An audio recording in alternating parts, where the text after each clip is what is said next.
Started a free agency, Eagles Nation, and Howie Roseman did not make a move until about an hour ago. We're going to talk about the new player of the Philadelphia Eagles and what's next for this offseason. Everybody's spinning out, losing control, but let's lock them down, lock them back in because we got the best GM in football. And as our boy Peter likes to say, listen to him. Obviously, it's not just us here. We're incredibly lucky that a lot of the ESPN icons have taken a trip out here to beautiful Indianapolis, Indiana for this free agency frenzy celebration. Let's head over to the free agency fun zone with Shrags and Orlovsky. Boys, it's great to see you. It was nice having dinner with you last night. We appreciate your company and your aura. You guys killed it yesterday. Great to see you day two. Shrags, he just mentioned Jaelan Phillips right there. He wasn't the only Eagle that disappeared yesterday, Shrags. Yeah, the Philadelphia Eagles lost quite a bit. You're good. Are we good? They lost quite a bit of talent yesterday in free agency. Nakobe Dean, Jaelan Phillips, obviously Reed Blankenship, and then the receiver Jahan Dotson. I got Eagles fans all over my timeline, all over my phone saying, what are we doing? Calm down. Deep breath. Okay. March and April is what we call Howie season. Howie Roseman, the best general manager in football, season SZN. Remember, they have to eventually get new deals done for Cooper DeJean and Quinyon Mitchell and Nolan Smith and Jalen Carter. And oh, by the way, there might be some moves in their holster. So Philadelphia Eagles fans, I know it feels like a crazy, crazy offseason of departures with Jeff Stoutland and, of course, all these players. Remember last year, you lost Milton Williams. You lost Josh Sweat. You still had one of the top defenses in the league.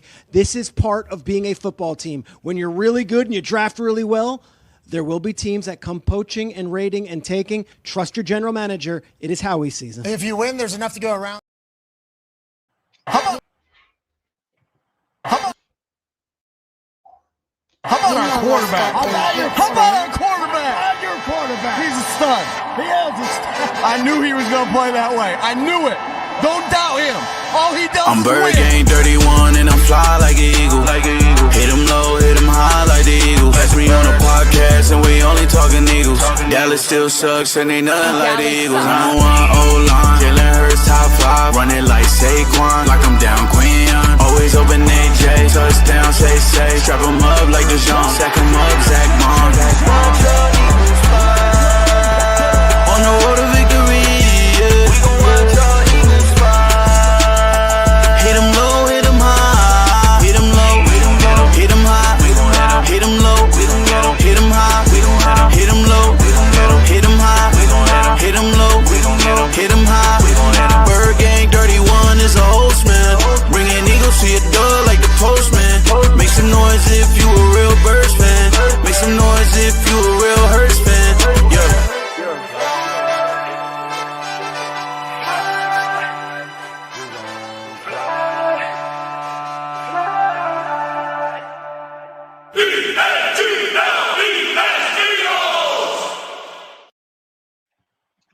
What is up, Eagle Nation? It's your host, BirdGang 31 in the building. We are here another season. Legal tampering has started. Free agency has started.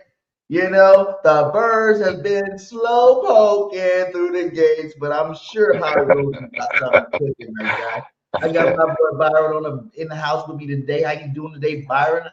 And I'm good, man. EAGLES Eagles. Yes, sir. Yes, sir. We're going to do it today, man. Guysburg, baby. Everybody knowing in Alabama, they know in Birmingham. You done heard Guysburg, baby. Guysburg. That's one thing. Here in Bama, there's definitely a lot of Eagle fans. They support their Bama players no matter where they go. And the support is real love here, man. I know the title said Howie hasn't done nothing yet. But right before we went live about an hour ago, this was wrong. The Eagles have signed Super Bowl winning cornerback Woolen from the Seattle Seahawks. Woo! I think this might be our CB2 been waiting for, man. I think this might be our CB2 that we're waiting for. The Eagles signed him to a one-year deal, $15 million. How do you feel about that so far? It's a great deal, especially with a one-year deal. We all know that we need somebody across the field from Mitchell. So this is a great pickup when you really think about it with George Pickens, being franchise tagged, and then you have to put up with CD Lamb, as we discussed previously. We know that the Cowboys' offense is prolific. As much as we hate to say that, we dislike the Cowboys. Dallas sucks, but they can put up points. So anytime you can get a corner to sort of slow those receivers down from Dallas, it's a great pickup. Yeah, man, I like it, man. Super Bowl pedigree. And I wanted some players from the Super Bowl team. You know what I'm saying? I can't believe the running back went to the Chiefs, man. I was like, what? He went to the Chiefs? What are you talking about? Kobe Bryant got picked up. And then you see the Eagles, and Howie Roseman make this move. Woolen's a good physical cornerback, big, long, lanky cornerback, the way, Howie really likes his cornerbacks out there. He just won a Super Bowl. And like you said, to pair him up with an all-pro Quinyon Mitchell and an all-pro Cooper DeJean, my guy, I think we finally locked it up. Much love to my boy Adore. I'm a USC fan. Much love to my boy Adore Jackson. He held it down this year. He wasn't what everybody thought he was going to be, and that's the weak link. You know what I'm saying? He held it down. He wasn't no Pro Bowler or nothing, but he definitely did not give up a lot of big plays last year. So salute to you, my guy. But Woolen, I think, is definitely a step up. Yeah, he's definitely a step up, and we'll see what we can do with him. We, of course, with the defense that we're running, we're gonna get to that. We'll see who we can pair up with them, because we got a lot of holes to fill, as we're gonna get to a little bit later. Hell yeah, hell. Shout out to everybody in the chat. We got 50 in here. Hit that like, hit that subscribe, hit that follow button wherever you're at. Share this content. Let's see who we got in the building. Oh, we got a new member. Eagles fan since Techno Bowl. I wonder who that is, my guy. Since Techno Bowl, that's a long time ago. I love that one. I love it. Hey, welcome to the family. Welcome to the BirdGang Nation. And salute to you, my guy. We definitely going to have an awesome time on here, man. Like, this is definitely most definitely. From. We got Miss BirdGang in the building. Salute to you. She says, it's looking scary. Shall we trust Howie? Hey, baby, the only thing we can do is trust Howie. Okay? And Howie we trust. Draft picks. He's, that's why we're in the situation we are in now, because all the great draft pick players that we done brought to this football team, that's have developed, and now we're wondering how we're going to pay all of them. And we'll talk about, the players we did let go so far. But, I'm saying? I trust Howie and all Howie does, and Howie we trust for life. I'm saying? That never wait. You're right. If the NFL had a dollar bill, Howie would be on it, and how would we trust, baby? Right. And we have a little bit of Howie on there, and then how will we trust? Everybody watching knows that we have the best GM going. Nobody can argue that. When it comes to getting players, he can go get them. Nobody expected this signing today. So we just trust. We trust him. We trust Howie. We definitely trust him. He got Little Griffin in the building. He says, Eagles keep AJ Brown. Every show, Griffin's talking about keeping AJ Brown. And so far, talks have stalled. So you're looking like you might get your wish, but we're going to definitely dive into AJ Brown a little bit later in this show. Let's see what else we got in here. He said, the Byron Dixon. There you go. The Byron Dixon got some love already, my guy. Dixon out there. Okay. I like it. Let's see what else we got. He says, the Ravens, what does it say here? The Ravens backed out of the Maxx Crosby trade. What? That happened? That's breaking news. Maxx Crosby is not going to the Ravens. Is that what we're seeing here? That'd be crazy. I'll pull it up right now to fact check that. I like it. He's on it. That's crazy. I did not hear about that, Raheem. I did not hear about that. That must have just happened. Ravens backing out of that trade. He must not really want to go there. Maybe is that the reason why they don't want to give up that much for him? I'm not sure what that is. You know what I'm saying? Hey, Howie, we're not giving up 2 first-round picks for him. I know that much.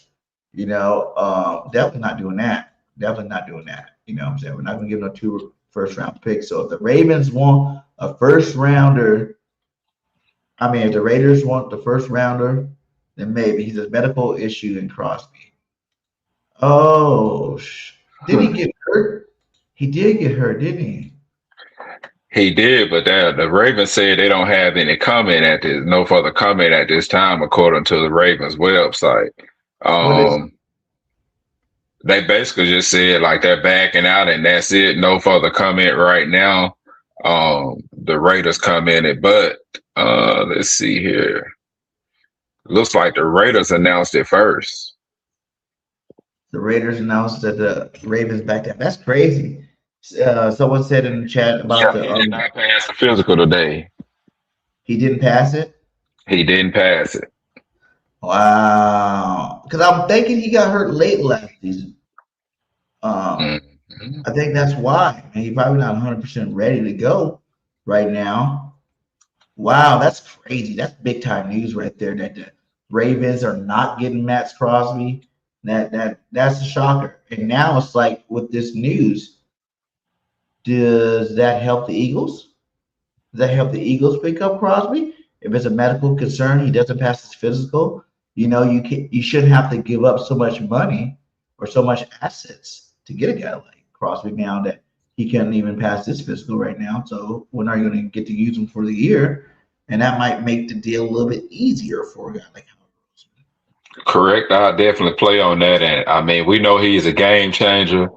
The odds that already went up for the Ravens to win the Super Bowl, I think it increased like 300 to 400 with the Ravens winning the Super Bowl just by that acquisition. But I don't feel that would have taken Lamar over the hump.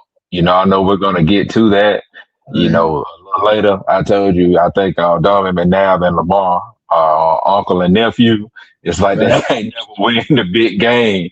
So Crosby going there probably would have been like a Javon Curse-like type deal. Right. But it's still hard to get over that hump when you get a player like that. But now, it's going to open a window for a lot of the other teams, a couple of other teams were after him. We definitely don't want him in the division angry right now. That's the last thing we want us to see him twice. Yeah, that definitely would suck big time. We definitely don't want none of that. None of that. We don't want to see him twice. But it is crazy how everybody's like all of a sudden now the Ravens are super. Like people act like the Ravens haven't had all-pro teams before. Like, you not know, like last year they had a bunch of Pro Bowlers, a bunch of freaking All Pros.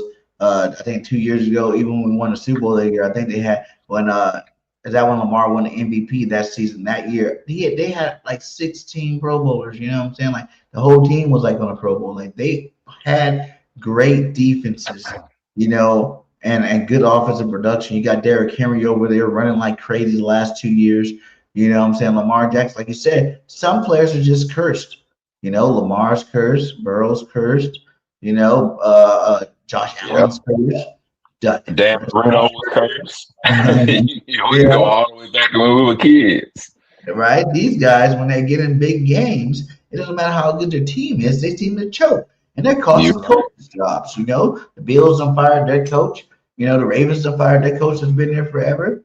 It's just one of them things we're sad for the coach, but it's like the player chokes in those moments. It's not the team. The player chokes. And until they can overcome that, that's why Eagles fans need to be so blessed. We have Jalen Hurts, who mood doesn't waver, whether he's playing good or whether he's playing bad, he stays even keeled. So when the big games come, he can still show up and show out. Every time he's been put in the pressure situation, we've been in 2 Super Bowls. He won 1 Super Bowl MVP.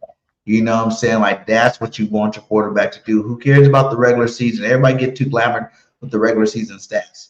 Who cares about that? It's about what you do in the postseason and you finish the job at the end of the day. And Jalen Hurts definitely finished the job. And that's something that, none of those other MVP, Allen, Jackson, none of those guys to talk about that because they never finished the job. Hell, some of them haven't even been to the, championship round, let alone freaking the Super Bowl. So, I'm an honest guy. I used to get frustrated with Hurts, especially being an Auburn fan and having to pull for him, having a stint in Alabama.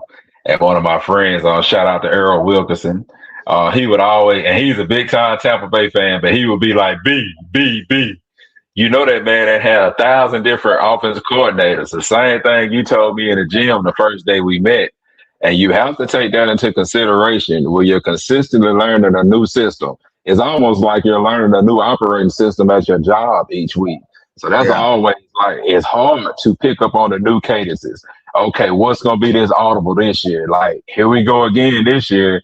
Hurts Right. has a brand new system, but I guarantee you he'll be ready to play. So we are blessed to have Hurts. We're definitely blessed to have that guy, man. Like people probably wish that they had, that guy. Shout out to a new member here. We got another new member in tonight. Hey, Jag So High P5Q. Sorry if I messed your name up, but salute to you. Welcome to the nation, my guy. I'm gonna try to bring you the best content possible at all times. We always love those new members, man. You guys, share the content. Like we definitely growing back. I went on hiatus for a little bit, and now I've been back, dropping more content. And I really love what you guys been doing, man. You guys been showing the love, showing the support, and we definitely growing. This BirdGang Nation will grow, and this year is going to be the best year for sure for Eagles content from this channel. So, salute to you. Welcome to the family, and let's go. Let's go. Let's see what he says here. He says, sorry, my computer's a little lagging right now. I don't know why. It is lagging with me. It's not doing what I wanted to do. That Raiders, man, that usually happens. That's very rare that happens in the NFL. So for that to happen, remember it happened with us for Frank Gore. Remember that year? Yeah. Which was Frank Gore said he signed with us, and then that's the beginning of legal tampering. And then before the free agency started, he backed out and went to the Colts. But Frank was about on SSI then, so that don't count, man. We talking about Frank. He ready to start drawing this. Frank was on SSI then. For CT and all that, man. He at the end of his career, bro. We were still happy. We still wanted Frank. But man, we talking about Crosby. He in his prime. And, for them to bag out like that, that's shocking. Like, wow. Woo. Let's see what else going on out here. Yeah, let's see what's hot going on. But let's talk about some players that left. We talk about first. I wanted to show you the highlights. For those who don't know Woolen, he won a Super Bowl, and I like this little highlight, little reel they did for him. I want to show you guys. Disclaimer to music. I'm not, I don't own the copyrights to this music. I just want you guys to play because it was a clip I see real fast before we got on here. No, I can't.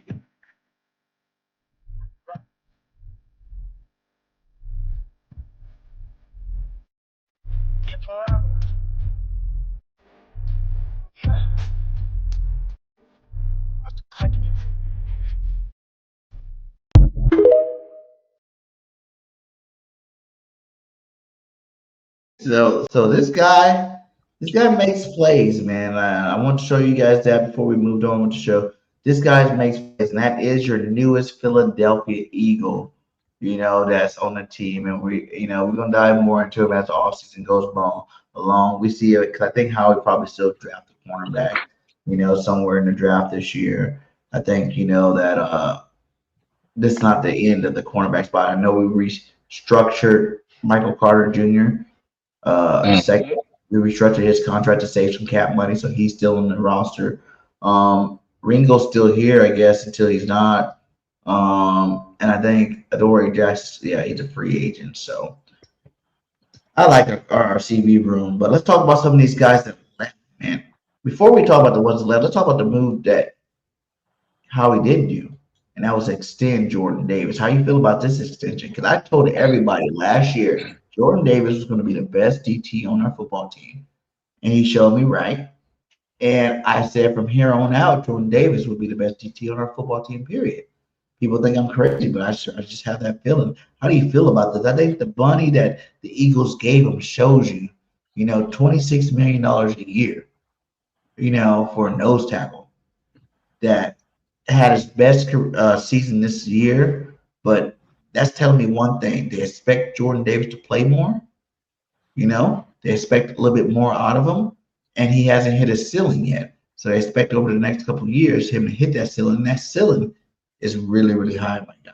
I think that ceiling is like the best DT in football. We crowned Jalen Carter. We're going to talk about him a little later when he first came out.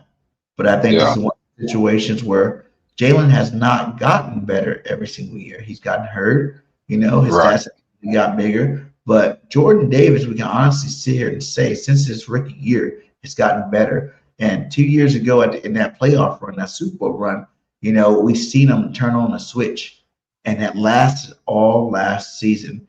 So I'm only assuming moving forward that switch is going to stay lit and he's going to keep going because his potential. I tell people, like, as much as we love Jalen Carter knows that Jordan Davis is faster than him, and Jordan Davis is big. You don't make man, 6'6", 6'7", 360 pounds, 40 pounds that can run like that and be that agile and think that, he's going to be someone that you can reckon with. Because we all knew when we drafted him, he was going to be a great nose tackle. And we wanted to see sacks. Every year that sack number goes up a little bit. I must have seen his highlights. And he had 14 batted balls down at the line of scrimmage. He had 2 kick blocks with 1 return to the house. He's really showing up and showing out, and he's actually getting to the quarterback. He had 42 behind, defensive stops from behind the line of scrimmage, and those are the numbers you're looking for. You think about comparing them to guys we lost like Milton Williams. Where's that thing? Yeah, I think it showed me Milton Williams here. Where's that one at? I had on here. Is that it? No. Where's it at? Okay, there it is right there. Okay, this year, Jordan Davis versus Milton Williams. Milton Williams got the bag. Jordan Davis just tied him in terms of the same bag that Milton Williams got last offseason from the Patriots. This year, Milton Williams had 3.5 sacks, 8 tackles for loss, and 21 defensive stops. Jordan Davis had 4.5 sacks, 9 tackles for loss, and 42 defensive stops. So the man's went out there and earned that money. You know what I'm saying? He's went out there and earned that money. What do you see the projection for Jordan Davis moving forward? I think he's going to continue to be. I think he'll be an all-pro. He's very hard to block. When it's hard to game plan for a 300-pound man that can move like that.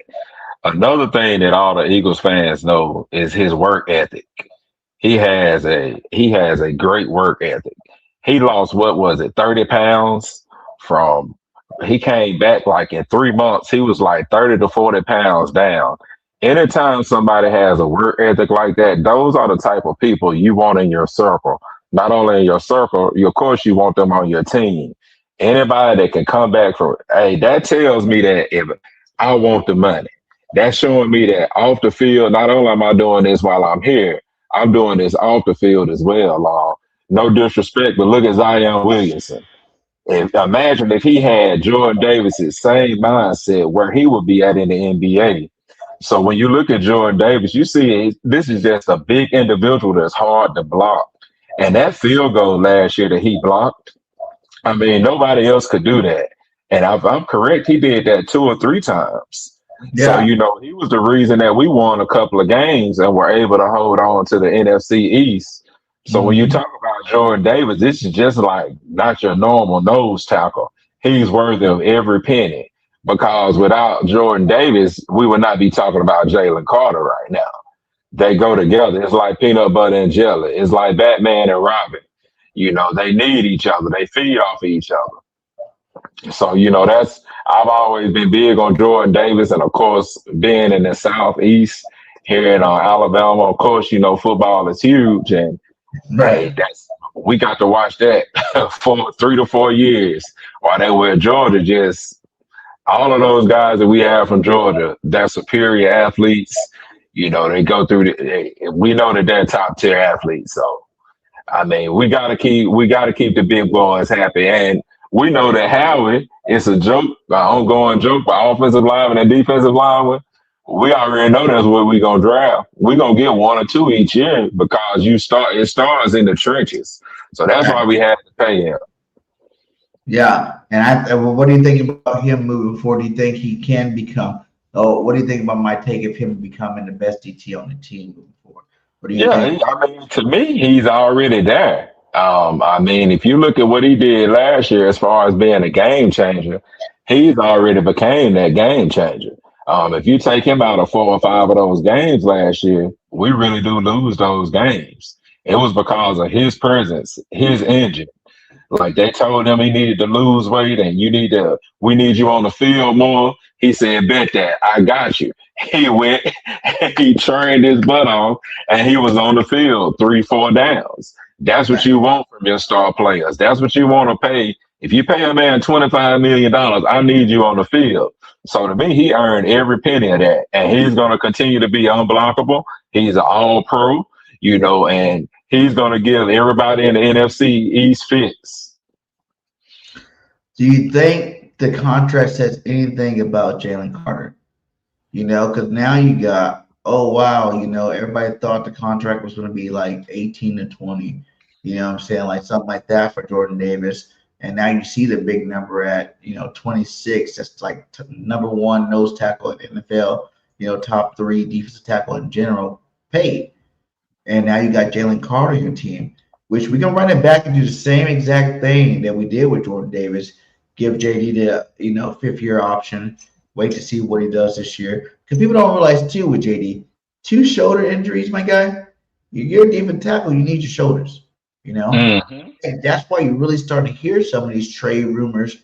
Whoa, everybody's like, whoa, no one expected you to pay Jordan Davis that much money. But since you did, that must mean that you have some kind of, concern about Jalen Carter, and you're prioritizing Jordan Davis. Or do you think that's just the order? Jordan Davis was, drafted first, you take care of him, and then, next year you take care of Carter.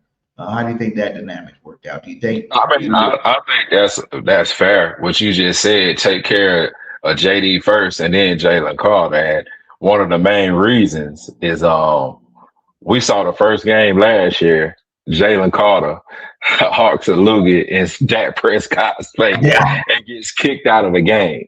That stuck with every single Eagles fan. And then we know that he's hot-headed as well. And we all know some guys, they show more emotions than others. But if we're going to pay you $25 million, $20 million, $18 million, if we're going to give you this guaranteed $60 million cut, we need you on the field. I don't need to worry about you being a hothead when somebody pokes the bat the wrong way. We need you to remain calm, cool, and collected and stay on the field. Stay out of trouble off the field. So when you see that, and then, coming into the league with everything that took place, that's the reason why he dropped to the Eagles. It's sort of hard to say, like, hey, you do need to prove yourself. I mean, with the injuries, along with the attitude at times, he does need to prove himself. Yeah, that's it. So what do you think the best option is? Because now you see out there are some trade proposals out there, like this 49ers one right here.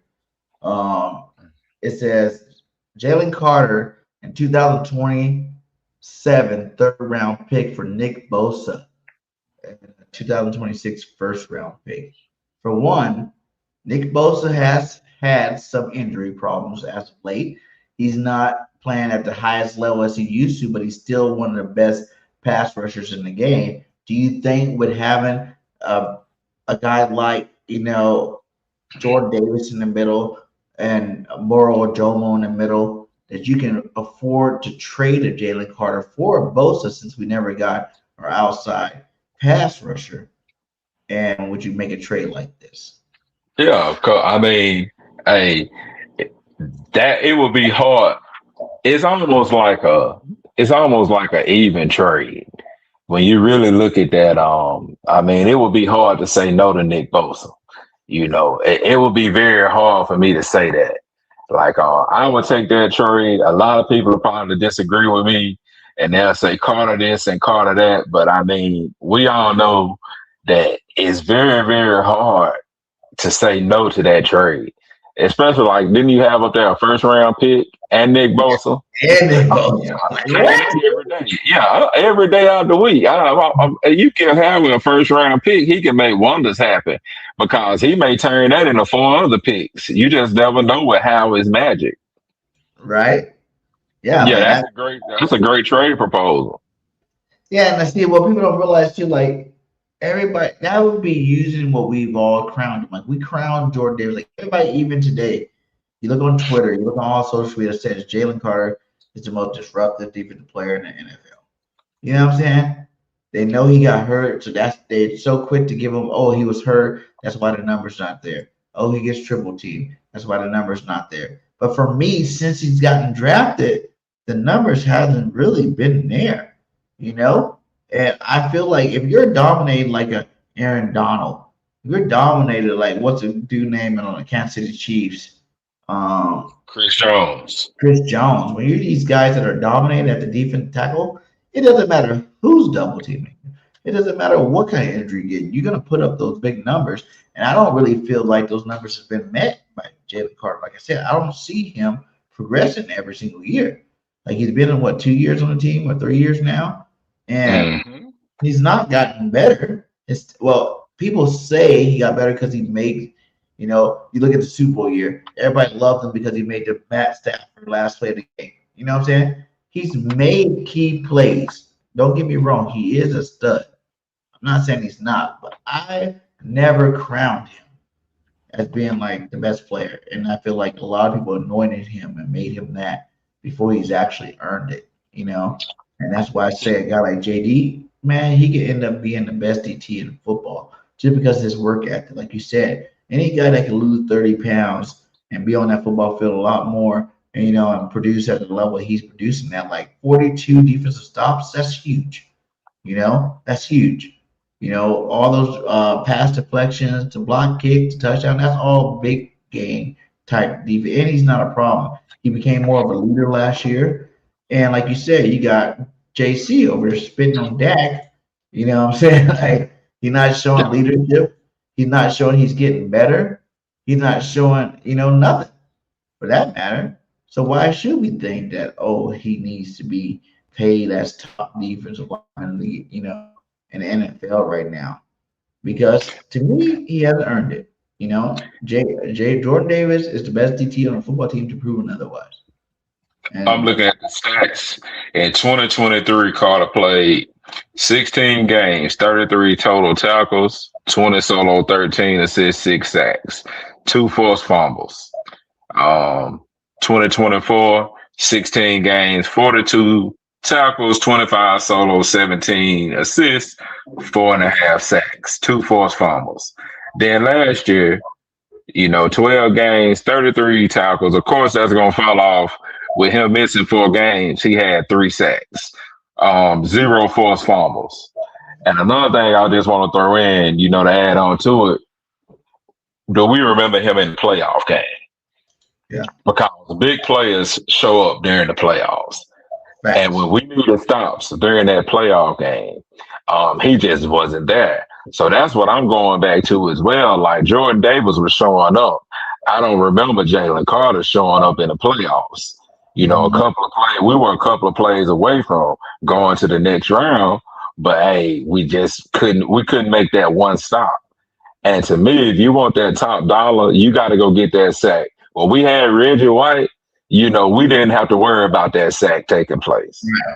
Brandon Graham, when we needed a play a couple of years ago, we knew Graham would go get it. When we had Haason Reddick, we paying you this money, go get that, go make a play. We're going to get the Phillips, but Phillips will go make a play. So we want you on the team and we want to pay you, but you got to go make plays in big time situations. Facts. All facts, man. And like I said, I'm not poo-pooing on Jalen Carter. He is a great player. And that does concern me a little bit with his shoulders. You know what I'm saying? Like that's a little concerning in terms of like your defensive tackle. That's kind of what you need. You need your shoulders. You need to be able to use your arms and use your upper body, to get past these linemen and get off blocks and things like that. So does the Eagles know a little bit something that we don't know?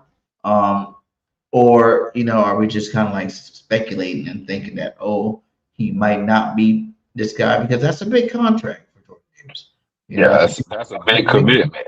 It's well deserved, but it's like given you're our best defensive tackle type contract. You know what I'm saying? It's not a contract where it's like, you're going to be a role player type contract. contract. This is a contract meaning I love what you did already, and I want to see more of it and even more of it. You know what I'm saying? Which, like you said, them two together, awesome. But hey, the Philly Dogs already broke up. You know, we already got N'Kobe Dean gone. You know what I'm saying? Dean gone, guys. Dean is gone. Salute to Dean, the best blitzing linebacker in the NFL. My God. You know what I'm saying? Like, but everybody knew that something had to give when you drafted Jaheim Campbell last year. And people don't realize he was what, seventh in linebacking, when he was starting the first 7 weeks. He was balling. He was on pace to be a defensive rookie of the year type player. But then Dean came back, took his job back, kept his job till he got hurt again.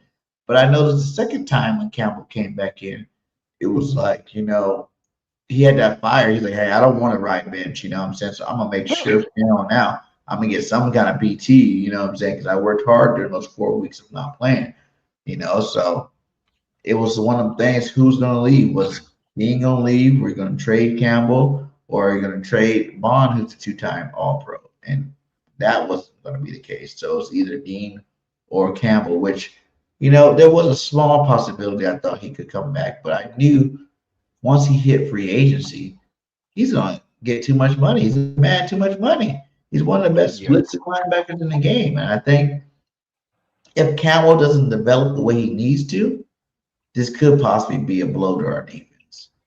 Vic Fangio, he to me, like, that was a bad decision. When he benched Campbell, you got a rookie, he's playing, he got high energy.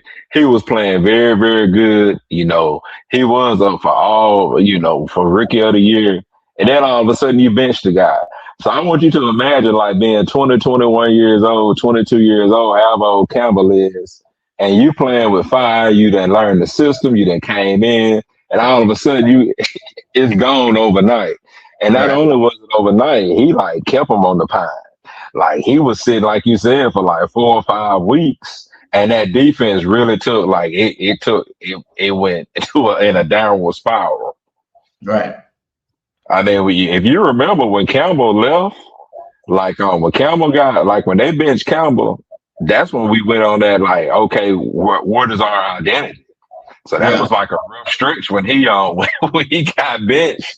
I don't know what he knew or what he was doing, man. Or they said he was, See, the passing game went up when Campbell was in the beginning. Like, he gave up a play where he jumped too soon and they scored a touchdown in the game. Yeah, he gave up a couple. He had a couple of rookie mistakes, but overall, his pass defense is way better than the Kobe Dean's ever was.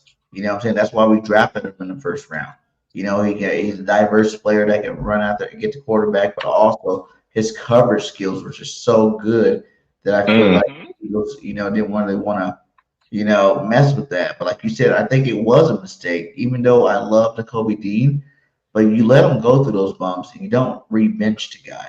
You should have let him kept playing through. Because guess what? The only way you can get better is by playing in the NFL. You're right. If you don't bench the guy, you let him keep playing, then obviously he's gonna get better and better and better and better. And you see, even when he got benched, when he came back, he was better. He was better when he was out there playing for N'Kobe Dean the second time he got hurt. So N'Kobe, he's injury prone. He's gotten a lot of injuries since he's been drafted. I wish him the best. He actually gets to go over there and play with his former teammate, Javon Walker from Green Bay. He went over there too to the Raiders. Raiders made some moves. I ain't gonna lie. The Raiders made some moves this offseason. I'm saying, to better that team. Tom Brady knew exactly what he was doing. You know what I'm saying? Because he got that. He got them boys over there right, because like the Raiders ain't gonna suck this year. Let's just say that they're gonna be a good football team for sure. They didn't have any other choice but to make all those moves, because hey, when you're at the bottom, the only way to go is to try to get to the top. I mean, it's been trash forever. And in the division with the Broncos and the Chiefs and the Chargers, and they had to make some moves. It's either you're gonna make some moves, or either you'll never be relevant again. I don't know the last time they say the Raider Nation has fell off because they are trash now. If they win 6 games next year, hey, if they win 6 games next year, 6 games next year, I'll be shocked. The Raiders always look good on paper. I don't know, man. They got Mendoza. They're probably gonna draft Mendoza. I like him as a quarterback. You know, Okay. I love Mendoza. He just won a national championship, and he just got that heart. You know, he can remind me of Tim Tebow a little bit, but a better thrower of the ball. You know what I'm saying? So I think the Raiders are definitely going to be a better football team with all the upgrades they made. 2 new starting linebackers, defensive tackle. You know, they got a corner. They got a lot of players. And then they get Lindenbaugh from the Ravens to the center. Mm-hmm. Plus, they got, they don't got the extra draft pick because they did have the extra draft pick, first round pick with getting rid of Crosby, but now they don't have that anymore. But they still got a nice first round pick, and they're probably still going to trade Crosby. Someone's still going to give up a first round pick for Crosby. You might not get 2 firsts anymore, but you're definitely still going to get a first round pick. Hey, I think picking up a center for a rookie quarterback, that's sort of like letting you know, like, hey, I believe in you. We're gonna start you with a firm foundation, and we're going to get you one of the best centers out here. So that was a good move. Now, I mean, they paid a lot for him, but the risk should be worth the reward on that one. Yeah, and then we got our other, player that we wanted back in free agency, our boy Phillips. Because I was like, man, we're missing out on all these big shot guys. We go re-sign Phillips, but I think just like I wanted Josh Sweat re-signed last year, I do want, if they didn't do it by the time free agency started, it wasn't going to happen. And that's what we're seeing here with Phillips. Like, the Eagles couldn't get a deal done down. Look how much money this man is making. You know what I'm saying? Like, this guy just got paid, $30 million a year. $30 million a year, $2.5 million a month, my God. How many injuries is he? I know they were, even last year, everybody was talking about his injuries. And that's the thing that, Howie Roseman gets you on those 1-year deals. You come over here, you ball out, you go get paid. And that's what he's shown. Yeah. He draft them or he get them in free agency. You come to Philadelphia. Because like I was telling people, like, our standard is different from everybody else. We had 11-6, back-to-back division champion, right? And everybody's like, that was a shitty ass year. You know what I'm saying? Like, teams pray for seasons like that. To say that you're the back-to-back champion, to go to the playoffs 5 years in a row. People pray for stuff like that. I know fans that Jet fans, Giant fans, freaking, Bengal fans. Like, there's a lot of fan base, Titans, that their team will go to the playoffs. They'll win that many games. They feel good when their team wins 8 and 9. We just got finished talking. The Raiders they would die for that right now. Yeah, the Raiders would die for that. And sitting in the AFC West, they would love to have that. But our team is just so good that it's like Super Bowl or bust. Until we get rid of some of these other players, that's all it is for Eagles moving forward. Super Bowl or bust. What you got? That's it. Super Bowl or bust. I like standard, but people, let's get it twisted sometimes thinking that we're shitty or something. Like, we got a good ass football team, man. Yeah. Whenever we don't have the right coaching, which I think that's what I want to ask you about. Do you think this year Nick should be on the hot seat? Yes, he should, but he shouldn't. And it's weird because as an Eagles fan, 11-6, like you just said, that's a dream. But if it's championship or bust, that's just a window. And last year, he dropped the ball. Like, we can say what we want to say, but he seriously dropped that ball last year. That play calling was awful. And if he does that again this year, he has to be on the hot seat. Like, they have to take that into consideration. You got a new offense coordinator in here. You got a new passing game coordinator. We've changed everything up. Okay, now it's on you. So if everybody else is gone, hey, it's one person left. It's one person. And that's me. Because you don't call plays, you know, the only job is to keep the team together. You got guys like, you know, Jalen Carter, who getting suspended from games, you know what I'm saying, getting all these personal fouls that you're not keeping in line. You got guys like AJ Brown, top receiver in the game, wanting to leave. You know what I'm saying? Like, because he's not They were having cussing each other on the sideline during the playoffs.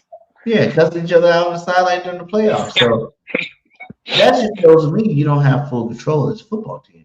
And Correct. that's your only job. You don't have another job. You know, you got coordinators that do all the play calling. You know, you were so quick to put the blame on what the boy we just fired, Patullo. Don't even say his name.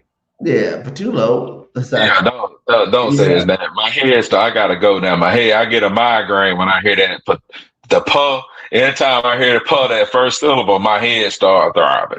It gives me a migraine. He was awful, man. Yeah, but you know he's quick to put all the blame on him in terms of like I don't call plays, I let him do his thing. So if that's the case, you know, this is the second time you did that. You did it with Brad.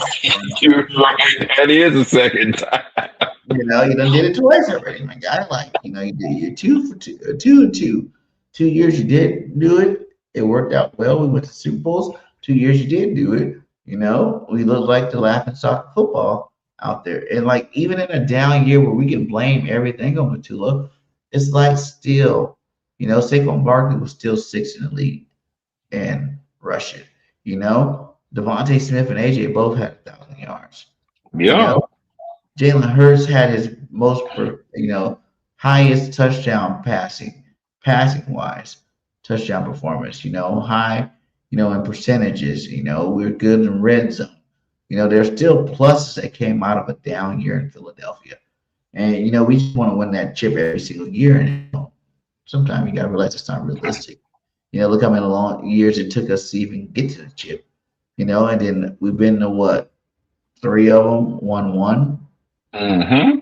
You know, like it's not the easiest thing to do and sustain success, as you heard Peter talk about in the beginning of the season. When you got one of them teams where you draft so good and you're playing good consistently, your coaches are getting plucked, your players are getting plucked, getting big contracts. You got to recreate the wheel every single year. You know, that's why I gave props to Howie Roseman, how he did the staff this year in terms of the offensive side.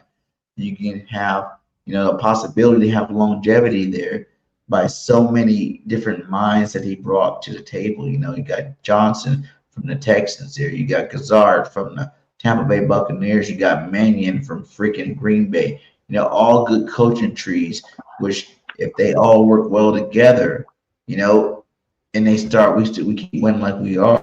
We win another Super Bowl. We can afford to lose one while still having in-house to keep the same system going. You know? Yeah, that McVay coaching tree is almost like that Andy Reid coaching tree now. You know, when you really think about it, like it's like anybody that he touches turns to gold. And the Rams, I know we already talked about free agency a little bit, but the Rams, I told Errol, you know, yesterday, my homeboy, I was like, hey man, them jokers, and a couple other guys in a group chat, I was like, man, the Rams always make sneaky moves. Yeah. Like those corners that they got, okay, we know who we're gonna beat the Eagles and we're gonna beat the Cowboys. We need to have 2 decent corners. They don't have to be great because they got a good front seven. You know, they got a decent front seven. So the Rams and McVay, anybody come out that coaching tree, offense or defense, they're gonna be legit. Because the Rams have been right there, you know, the past 2 years. Yeah. A couple plays away from a Super Bowl. So, you know. Shout out to my boy Boys for Life, one of the only Cowboys content creators I really mess with.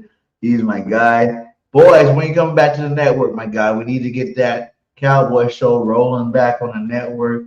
Shout out to you. He says the Ravens blocked out the trade. Yep. Don't worry. The Cowboys aren't going to get them.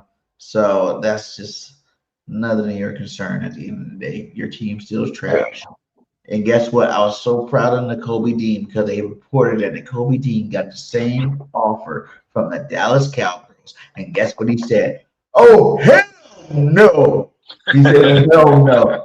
I'm going to the Raiders, a shittier team. He was like, I'm going to go to the Raiders to be loyal to the Eagles and not play the Birds 2 times a year, man. Shout out to my boy, Nakobe Dean, for making the Cowboys realize who they are. That's not the team you want to play for. Shout out to you, my guy. Thanks for stopping by, saying what's up, man. And we definitely gonna talk, and we definitely gonna get, I'm thinking like get an Eagle and Birds show, like NFC East roundtable start or something like that. So That'll be good. time for you to come out of retirement, my guy. I let you go all last year. People want to hear your shit talking. People want to hear your content. And if you too, Byron, you like hearing some some crazy cowboy talk, you go with my boy Boys for Life. Check him out. Click that subscribe over there. Well, That's my guy. he can come on anytime with us because there's not too much he can say except we lose. That's all he need to tell me is I'm a loser. And put that in the chat right now, bro. Cowboys fan, just say I'm a loser. Say I've been a loser for 25 years. Just type that in the chat. I'm a loser. I'm a loser. Put my Eagle shades on for the finish. I'm a loser. I will say it's been fun. It's like in the very beginning of starting this 3 years ago. I remember. I feel like Cowboys had something to say because we didn't win a championship yet. So it was like, or we only had 1-1 when I first started. So it was like, yeah, we still got so many championships, but we won another one since then. We've been dominating all throughout the 2000s. It's like now it's like y'all are little brothers. You know what I'm saying? Y'all had your time to shine. Now we shining. Everybody's like 5 is greater than 2, but I'm like, if you add the championships, but if you want to go 30 years back, 30 plus years back, and we might as well go 60 years back and talk about those championships we won before they were called Super Bowls. And if you look at that, we got 5. So, we tied. If you want to count your old ass championships, I'm gonna count my old ass championships. Okay, and the Cowboys got 5 championships, the Eagles got 5 championships. Well, now we're even. Who's gonna break the tie? That's where we're at right now. And that goes for all you fans out there that don't count Super Bowls. You Packer fans, you Niner fans, you know what I'm saying? You Commander fans, whatever you want to do. All you guys, we're the team that's won 2 Super Bowls in the last 10 years. Okay, so you guys get on that page. Just keep it shut. Keep it shut, my guy. So, yeah. Jaelan Phillips to the Panthers. What do you think he's going to? Is that a money thing? You think the Panthers did make the playoffs this year?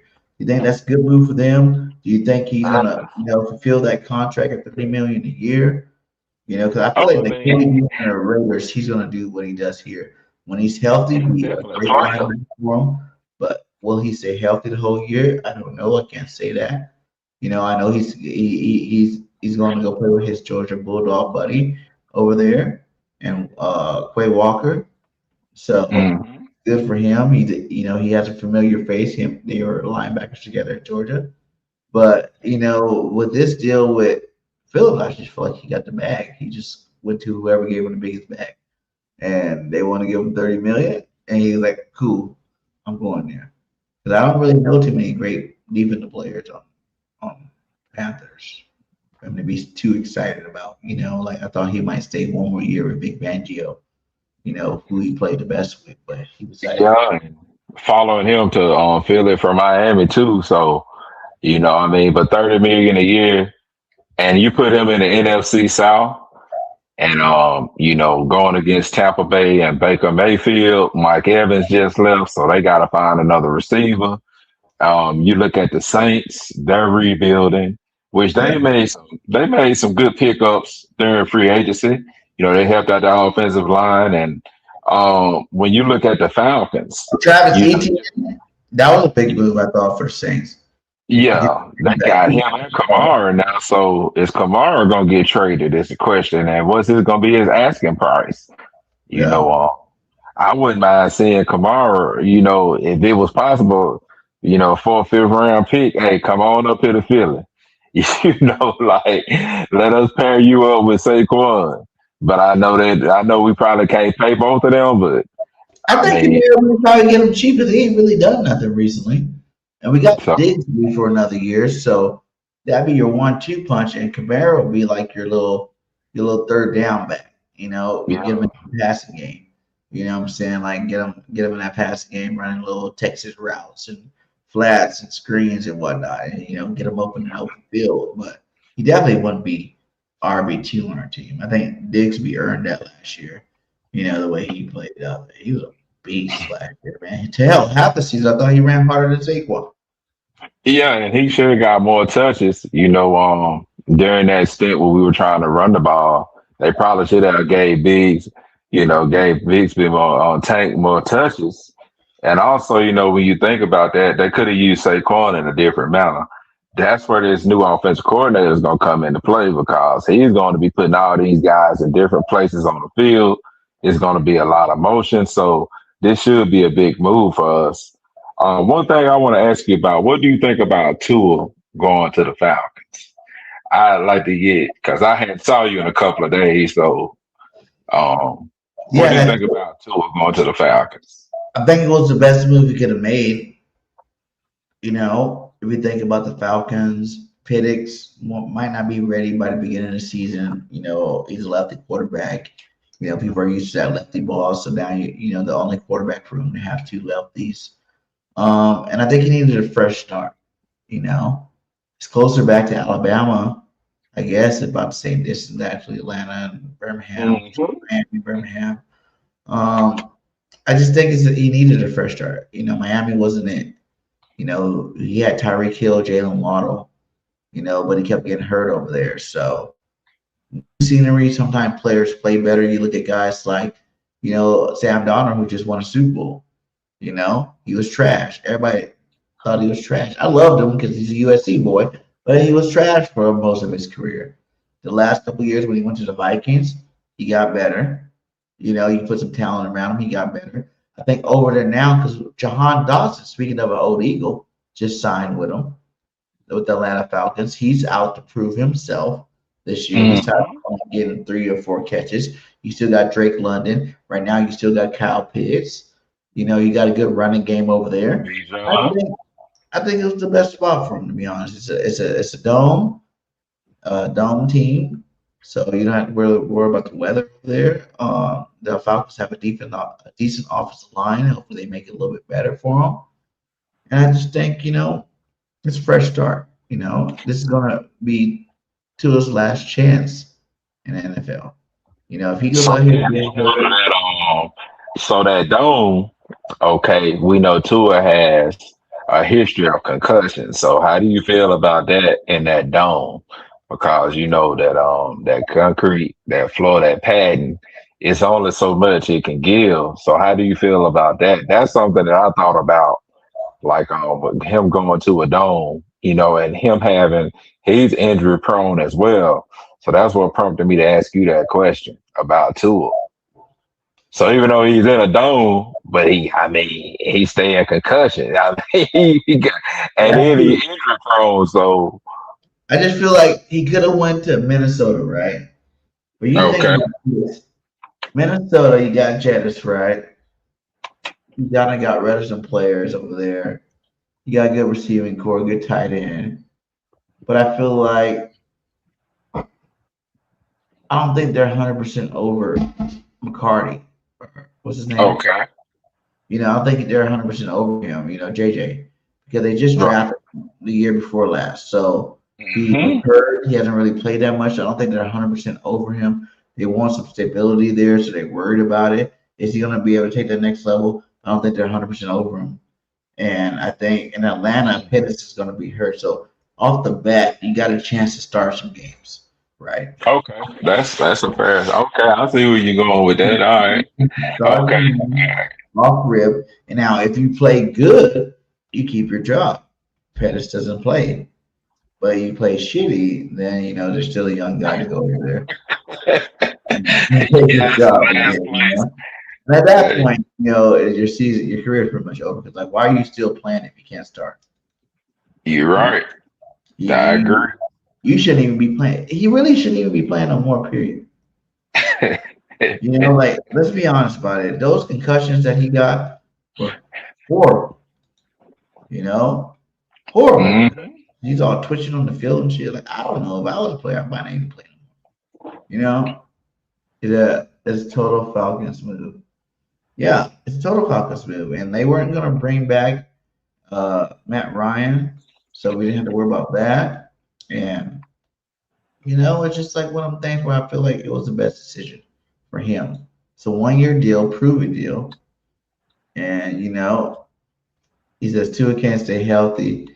Head injuries are haunting him. Yeah, but see now, sometimes players, you know, when they go to new scenery, new situations, they forget about the past. You know, Mhm. and that's what he has to do. He got to forget about the past because you obviously chose to still play. At the end of the day, you should have retired. Everybody saying you should have retired already. Your game, you had two of the best receivers in football, and you weren't really doing nothing because you were getting hurt too much and you're seeing ghosts. So maybe on a new team, new system, new scheme, this is your last shot, my guy. Like you gonna go make it happen, or you gonna be a forever backup, or you're just gonna retire because like this is your last shot. Miami didn't want you no more. You know, I think they kept them a little bit too long, to be honest with you. You know, they probably should have got rid of them like a year or two ago. But they kept them, and it is what it is. And I think, you know, now you probably see Kyler Murray go to Minnesota, which would be another interesting thing to see. You give Kyler Murray a number one receiver like Jettis, you know, Addison, and then Hawkinson over there, and let's see what Kyler Murray can do in a better offense for sure than what he had over there in Arizona. Yeah, and I mean, we know one thing that Kyler Murray can do is, even though he's short, you know, he can make accurate passes. And sometimes I just think that was a bad, like, I think that was a bad situation that he went into because even this year, when you look at it, what's the receiver's name? Oh man, Marvin you know, Harrison. Marvin Harrison. Yeah, yeah, Marvin Harrison. Oh, that's something I want to ask you. I heard they're thinking about releasing him. What do you think Oh, about what do you think oh, about Eagles to do that? that's take him. Hey, you can't pass that up. Like, I mean, I just think Murray and Harrison were in a bad situation. Like, and sometimes you walk into, sometimes it's just a bad fit, and it was a bad fit. And when you look at it, you're going against the 49ers, you're going against the Seahawks, and you're going against the Rams. It is no off days. So that second half of that season, you ready to get your head hit. You are going to get pounded. So you think about a rookie coming in, and that's what he sees. So you line it up, you see Jalen Ramsey on the Rams. That's one of the first people you see. You Yeah. see, like, I mean, think about that. Like you look and you see the defensive lineman. The guy who gives the Eagles fits. What's number 8, number 0? Terry Burst. Man, when you see him, just imagine that. Like, you see Yeah. this big dude running towards you on a screenplay, and you see this big monster running towards you, and then Kyler Murray. Think about the Cardinals. Whoever Joey goes over Bosa, there, Fred Warner. Yeah. yeah, Warner, like, and you can keep naming these players, Yeah. Bosa. Think about the Seahawks defense this year. So whoever goes to the Cardinals, I feel sorry for them because you just set up for failure. You are not going to win in Arizona in that division. They already too stacked. Like the odds for you to win got to be like slim to none. Slim to Um, none, for sure. I mean, you think about that, like it's almost like being in the SEC. You got to come to play your perfect game every single week. If you slip up, you gonna catch yourself down 21. Like, I mean, that's just it. So I don't think I'll take Marvin Harrison Jr. right now. I'll take I him. think that would be a perfect number 3 for us. Yeah. Especially if AJ stays. You imagine AJ, Devontae, and then you got Marvin Harrison Jr. as your third. I love Cooper, but I would love Harrison a lot more. You know what I'm saying? Like that could be a move that maybe Howie can get done And because the new coaching staff, they're not tied to Harrison. They didn't draft him. And there's a lot of good receivers coming out of this draft where I heard some rumors saying that he might get released. I guess we gotta wait and see if he actually does get released. But if he does get released, I think Howie needs to jump on that move. Because it's him. Bourne went to the Cardinals. I'm over here looking right now.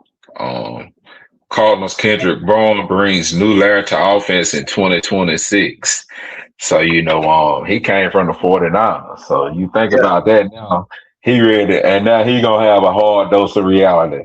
Hey, he ready to have to see them boys. I feel so sorry for Kendrick Bourne. We need to lift him up right now. He may not make it that second game. And we wanted to get Dobbs from Green Bay to be that third guy. And he's over there in what? Who he get drafted? New England just picked him up. Yeah, he got paid too. Like, they paid him. Yeah, he had a good question. With that pay, do you think that eliminates AJ Brown, New England Patriot trade? No, AJ is not. I don't think AJ is going anywhere. A lot of that is media talk. And AJ, he's from Starkville, Mississippi, which is close to back home. And I mean, that's what we do down there. We talk a lot of trash and we have fun. We know how to shake the eagle's nest up. We know how to get the mother eagle to jump on top of our head. Like, that's what we do down there. So I don't think AJ is going anywhere. I think at the end of the day, the offensive coordinator was the problem. Puh, Mr. Puh, he was the problem. If he would have been calling more plays and catering towards AJ during the first part of the season, I think it just would have went better. I mean, I would be frustrated if I was AJ Brown too, to be honest. And I get you on that, but you gotta realize AJ's been in 3 All-Pros. So it's not like AJ doesn't really get the ball, because he does. You gotta realize he went 3 All-Pros with the Eagles so far. That's the most he's ever been in his whole career. I think it's more like I said before 100 times. It's not the fact that, the coordinator and whatnot. I just think he wants to be the best receiver in football. Right. That's what he has to understand. Like, you got to make a decision. Do you want stats or do you want rings? Because listen to Michael Irvin talk about it. I like what Michael said. Look in the camera and tell Jalen Hurts and A.J. Brown why they need to stick together. Well, okay. Because we can see it, but they don't. Right. You got to learn how well and what you mean together to each other to have success. Like Emmett and I thought every day when we stepped on the field, our thoughts were by land or by air, we win this game. By land or by air. If I'm Jalen Hurts or AJ Brown, that's what I'm saying going into every game. We put you in crisis mode. But truth be known, you've been in every game and you're this close to winning the Super Bowl. So even with all that's been going on, all of the backbiting and backstabbing, you're still right there. Right there.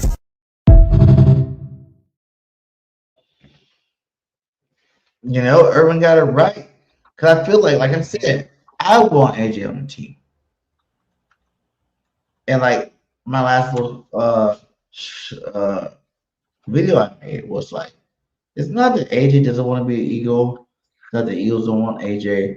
It's about AJ wanting to be, the best receiver. He wants to be, the receiver with the most receptions at the end of the year. He wants to be the receiver that has the most yards at the end of the year. He wants to be the receiver that has the most touchdowns at the end of the year. He wants to be number 1. And he's earned it. He works hard every offseason. He's one of the hardest receivers out there. He's already been to Pro Bowls. He's already been All-Pro 3 times. He's already won a Super Bowl. And none of that is satisfying. Once you realize that when AJ came out and said after the Super Bowl that didn't satisfy him, I already knew what kind of mission he was on. He wanted to be the best. And with all the talent we have, Devonta Smith getting better every year, Saquon, Goddard, that's just the numbers aren't there. It's no matter what kind of offense. I think we can have a good offense that spread the ball around this year. He can have those 22 type numbers, but even 22, 1,400, what do you have, 1,456 yards, something like that, and 22. That wasn't good enough for him, you know? Because Devontae still had 1,000. And you look at it like, if I had 14, Devontae had 1,000. If I was on a team that didn't have another 1,000-yard receiver, I could have had 2,000 yards. I could have had the Triple Crown. I could, you know what I'm saying? And I think that when you accomplish, like a receiver that hasn't accomplished as much, might not understand, but the fact that he does work hard, he has, he's been a part of a winning organization for the last 4 years. All pros, Super Bowls, 2 Super Bowls, won a Super Bowl championship. It's like, what's next on your list to knock off while you're still playing? And that's just to be the best receiver. So I don't think it's more about anything except for AJ wanting to be number one. And no matter what, on this football team, that is not possible. So if AJ's staying, Eagles Nation need to hope that he understands or changes his mind about being number one and accept being a top 5 receiver in the game and winning the Super Bowls. If he does that, because you don't realize you can go to the Hall of Fame for winning Super Bowls too. It don't just have to be number one stats, but I understand what he's saying, where it's like, if you got that Triple Crown, people will remember that for life. People remember Odell Beckham Jr. for getting the Triple Crown. People remember, all the top receivers from the league, Jamar Chase's, Justin Jefferson's, those guys got accolades that he don't got, and he wants to have them. And like I said, he can get traded to the Raiders, I think, and have that kind of year that he wants. He can get traded to the Patriots and have that kind of year that he wants.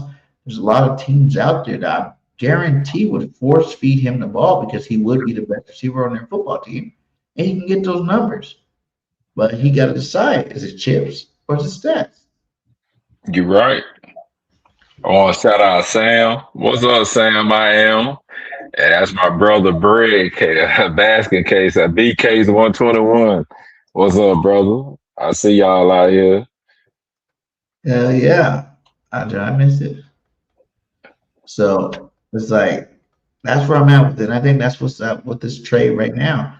I think the Patriots would do it. Yeah.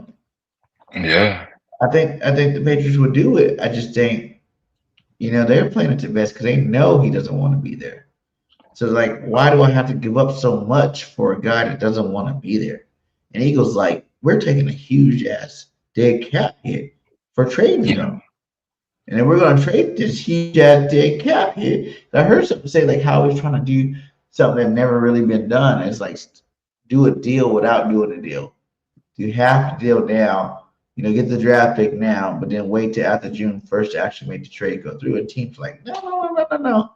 It don't work that way. But Howie being Howie trying to work to, work. But that's a huge debt, $40 million to trade him before. And dead cap, I know we had $60 million for Carson Wentz, but that's a lot of dead cap money. And if the other team's not paying it, it's like, damn, that's a lot. Like, you have to give me You can't let AJ Brown go though, regardless. Like, I went through Todd Pinkston, James Trash, Freddie Milton. Hey, go ahead on James Thrash. Okay, you're right. Somewhere, wherever he at, I hope he's successful because he wasn't successful in a Philadelphia Eagles jersey. So whatever he's doing now, selling insurance or cars, I hope he's successful. Man, those were some of the worst years of my life. Well, looking at those receivers, so we finally get T.O. Who did we go through? Whiteside. We've been through so many receivers. Yeah, right. First round bust. And then you finally get it. Everybody thought, what's that other dude name? Fulgham was the man. And all yeah. He wasn't that good. What's the other guy? The other slot guy. He's a Ward. That was a quarterback. And we're like, oh, we can't trade Ward. He's our best receiver. Remember those days when Ward was the guy from Florida. Cooper. Who? You think about I think it was Cooper was one of the receivers that we had picked up. Riley Cooper. They're And you raising. can go on Kevin Curtis, like sit here and name the Eagles receiver. Who you said? Dante Stallsworth. Dante Stallworth. Hey, I but they mean, had some good games. Kevin Curtis, I think, had two of the highest receiving yard games for the Eagles when he was our receiver, though. I think Kevin had a 200 yards, 200 and something yard game with the Eagles. okay. So, like, he had a couple good games, but he still wasn't nothing. So, like, Nah, he was nothing. Reggie So Brown, everybody thought from Georgia, Reggie Brown was going to come in and be that new dog. yeah, He I mean, so we sitting here, we just named like 15 or 20 receivers. Oh, what did they say? The real question for me is, what would the offense look like without Statler? Oh, that's a great question. Jermaine Bostic says the real question for me is, what would the offense look like without Statler? We I think don't know. it's the same, man. Like, I love Stout. I just feel like, obviously, the Eagles disrespected them, first and foremost. Last year, I feel like the Eagles disrespected them. When you heard the reports come out, midway through the season, they took away his run game, coordinator spot, to basically put the blame on him when it was just a shitty offensive coordinator. That was disrespectful. Stallin's been with this team for years. We've been dominating the run game for years, best lineman, in the league for years. Last year, I think it kind of was a hard blow for him because, we didn't have Jergy healthy. We didn't have Landon healthy. Lane Johnson got hurt. So your three best linemen were hurt most of the year. And I think it kind of made it look like he didn't know what he was doing anymore. And like that was the reason why it was a problem. But in reality, it's like players get hurt, at the end of the day. And he was a victim. He was a fall guy. Like they try to like keep KP by demoting him type thing. And I think that was disrespectful. And if I was him, I would find it disrespectful too. Like I told people, he did not thank the Eagles when he left. I remember you saying that. And that's huge. To be a guy that's brought so much greatness to this football team, like we owe all the wins that we have had, the Super Bowl wins, the double-digit wins over the last like 5-6 years. We owe all that to Stout having one of the best lines. And just because 1 year our line's not healthy, you kind of like throw the blame on him and his side of what he's doing. It's like, that's disrespectful. Y'all didn't even talk to him about demoting him. Y'all just kind of did it on the side, like side busted him. Like, that's just not how you do good business. So I wasn't shocked when he left. I think the players as a whole, like having Landon Dickerson healthy this year, having Jergy healthy this year, having Lane healthy this year, that alone is going to make our offensive line better. So you don't really need, him here to make them better because I think their health makes the line better. You know what I'm saying? Like with them being healthy, they're some of the best linemen in football. So you don't have to really worry about them. They got a new scheme coming. But I don't think, with just still being healthy, I don't think our team's going to be that much impacted by him leaving. And I don't blame him for leaving. I think that was one move. I think Eagles usually don't do people dirty, but I kind of look at that being a move. We did them dirty. You know what I'm saying? Like we did them dirty. We didn't have to do them like that. I know they offered him a position. They said he was like no because it wasn't like run game coordinator. Because he's been faithful to us, dude. Alabama wanted him back. He didn't go. A lot of teams wanted him to, if I would have gave him, more power, more higher coaching, higher coaching status. And he stayed with us. And then for Nick to kind of do that to him was like, so disrespectful to me, and I feel like that's one move the Eagles really botched. You know what I'm saying? Like that's one move that I probably wouldn't have made that way. Or probably just like we were trying so hard to get Banjo back, we knew we needed him for defense. I think we should have worked harder on trying to keep Stout. No doubt about it. He was the best in the game, man. Yeah, you're the best in the game. How you let the best in the game go? Yeah. I think that was.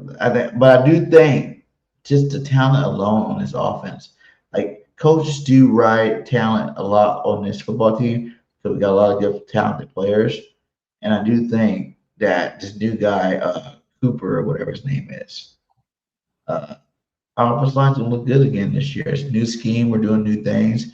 I think they're gonna run the ball a little bit more of a zone-based running game, and I think that we're gonna be fine without them. But is it a loss? Yeah. Am I worried about it? Not too much, because I'm more worried about the health of the line as opposed to who's coaching them, because they're all pros. That's the key. Is the health of the line. Like a lot of fans, include myself, now that just putting it to perspective, 11-6 with Lane Johnson, and we all know the backup tackle. He didn't do a great job, and teams were picking on him.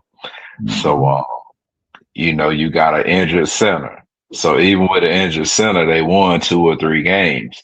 So you think about that, when Cam Jurgens is going down and they're still able to maintain. You lose Kelsey, at all pro, and you immediately win. You still win 11 games.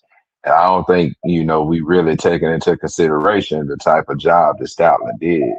I do think it's going to be a fall off in their run game, but I think they'll be able to make up for that difference with the pass game.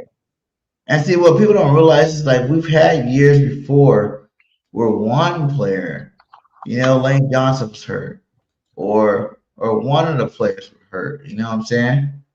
Where he looked so good because you only had to worry about one backup playing good. But this last year you had 3 starters out. For most of the year, and to really be realistic, backups are cool, but you're not going to get 3 backups that are better than starting NFL caliber people. You know what I'm saying? Like, it's just no real team got 2 lines, 2 starting lines on their roster. Most of them barely got 1 starting lineup in their roster. Well, the Eagles had that at the beginning of the season. We've always had that. We've always had that one good backup. So if one player go out, that one player can come in, and the offense kept gelling. But to have 3, we had Taunton at one time, the other Johnson in, Pryor in. Man, we're Pryor is old, and Johnson, he was a prospect. We're playing some scrub ass linemen, and it's like, no matter how good of a coach is, talent wins football games. And when you don't have the talent on your football team to win these games, it's kind of hard, You're right. So I think you kind of got that shit into the stick. It sucks. But if these guys are healthy, the Eagles nation shouldn't worry about anything else. If these guys are healthy moving forward, we're gonna be fine on the offensive line. We're gonna be fine on the offensive side of football in general. Because like I said before, it was KP, but it wasn't on KP. It was the line. Line, without a good offensive line, you can have the best skilled players in the world. We see a lot of teams that have good skilled players. The line's trash. So guess what they do? They're trash. They don't win. They don't go to playoffs. Look at the Bengals. You don't go to playoffs. You don't go championship. You don't go far in the playoffs because your line is just trash. So without a good offensive line, you're not going nowhere. He's one of the best offensive line coaches, so yes, that's a blow. But like I said, at the end of the day, if these guys are healthy, we got some of the best line games. So I'm not worried about it too much, man. That's a good question for sure. Because I bet you, a lot of people probably are thinking, oh, we're gonna take a loss for him being gone, not be as good. You know what I'm saying? But I'm like, we still got Lane Johnson. We still got Landon Dickerson. It's like these guys went out of the country to get some stem cell, surgeries done to these guys, or they're gonna come back superhumans. They're gonna be back superhumans. So we're gonna get the best of them this year. But like I said, this window is down. It's just closing pretty fast. So I will say it's closing. This is gonna be the last AJ Brown year. Yeah. And not even if AJ whines or cries or whatnot, but just the fact is, you're not going to waste Devonta Smith's whole career being a number two. Because I think, as you notice this offseason, the hype around if AJ goes is a lot of players like, oh, we're screwed. But a lot of people are like, we got Devonta and it's time for him to shine too. He's been putting in the work. He's been making the big plays. He's not a rookie no more where we're like, oh, he only had 900 yards when he was the main guy. It's like he's had some years to grow. He's grown, and even Nick talked about him being better, and he hasn't reached his full potential. And Devonta Smith as a number one inside of a West Coast offense, you look at Jerry Rice, Jackson Smith is Jigma, even like the Puka Nakuas and these guys, these are number ones, not because they're so big and physical, it's because they run good routes. And with the West Coast offense, you're getting schemed open. And if you did that with a Devonta Smith could do just like he did in Alabama. He was behind Ruggs. He was behind Waddle. He was behind Lee. He was behind, he had some first round caliber players all behind all of them. And he waited his turn. And when his turn came up, guess what? He outshined all of them. None of those guys had 2,000 yards. None of those guys won a Heisman Trophy winner. You know what I'm saying? Was Heisman Trophy winner. He was. So I think it's the same thing with the NFL. You only can let him beat his number two guy for so long before you have to let him. He's earned it. He's not hurt. He's always a team player. He doesn't run his mouth. He's earned it. And he's made 1,000 yards 3 seasons. That's earning it as a number two. And that boy be clean, boy. He be having on them Sunday's best threads, but that boy walking there, he standing on business every single week, boy. That boy be suited up, and the way that he carries himself. You're right. He just sometimes, he's just a stand-up individual. Sometimes you just meet good guys, and he's just one of those good guys that's not gonna be cancer in the locker room. And I do believe, I told you this before. I wish he had a little bit more size, but he always plays. And everybody said that his whole life too. They wish he had a little bit of size. If he's in Pop Warner, I bet you his Pop Warner coach like, wish you a little bigger. In Alabama, hey, we're in the SEC. I wish you were a little bigger, guys. We're doing damn thing. So I can't really say that. And that would have been fine the first 2 years. He's the best route runner in football. If you look at a lot of his catches, he's wide ass open. Off of shitty route concepts. So many of these guys come in and bring some real route concepts, and you don't got AJ Brown getting that many receptions, and Smitty's getting more of the receptions. Shoot. I really think now that you say that, if you think about it, like what's impressive to me is the contested catches that he makes. Yeah. The catches in between traffic, the catches where the ball, because we all like Hurts, but Hurts, he'll make a bad throw quick. Like he'll throw behind you, he'll throw in front of you. Area, my guy, go catch the ball. Like, I'm gonna put it in the window. It's your job to close it.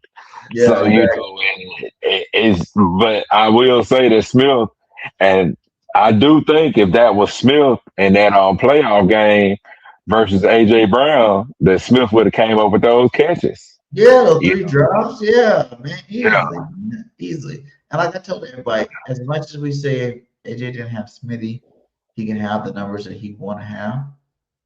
I think the same thing about Smitty. If there was no AJ Brown, everyone's like, well, he's so small, he won't be able to get double cover. He won't beat double coverage. Hello. His best games were when AJ Brown was out. On our football team. Some of his best games were when AJ Brown was out. So he was getting the number one cornerback. And he was putting on skates. He's been putting these guys on skates since college. You're right. That's why you call him a 1B, because AJ's a 1A. Because he is a number one receiver. His stats show you. The big playability shows it. So for you to think that AJ will be better without Smitty and not think that Smitty wouldn't be better without AJ, I'm telling you right now, if we do end up trading, once we do end up trading, Smitty will become a top 3 receiver in the NFL. I promise you. If we got an offense coordinator that's scheming players open, not like the incompetent guys we've been having. We actually got a real offense coordinator every year for the last 4 years since Nick Sirianni, or 5 years since Nick's been here. We've been like, why is our offense like this? And we go watch other games on Sunday and all these other days, and the offense looks like it's so much easier for them to scheme guys open. All these other big players are making all these plays, even players that aren't even as good at making all these plays, man, because they're getting schemed open. If we had a competent offensive coordinator, we would look dramatically better. And I think that just goes to go with if we had, Devonta Smith and no AJ Brown, he would need for sure a good number two. I'm not gonna say that he's gonna do it all by himself, but you need a good number two, just like AJ need. Devonta Smith is a good number two. You know what I'm saying? You can't always double team AJ because Devonta likes your ass up too. So a guy that maybe not as good as Devonta, but like I said, we got a guy like, Marvin Harrison Jr., young guy, still young, big physical guy that you can put on the other side of him, that does garner some attention because he was a first round pick type guy. Christian Kirk, we get a guy like that in there that does have made plays in the NFL, it's gotten big contracts.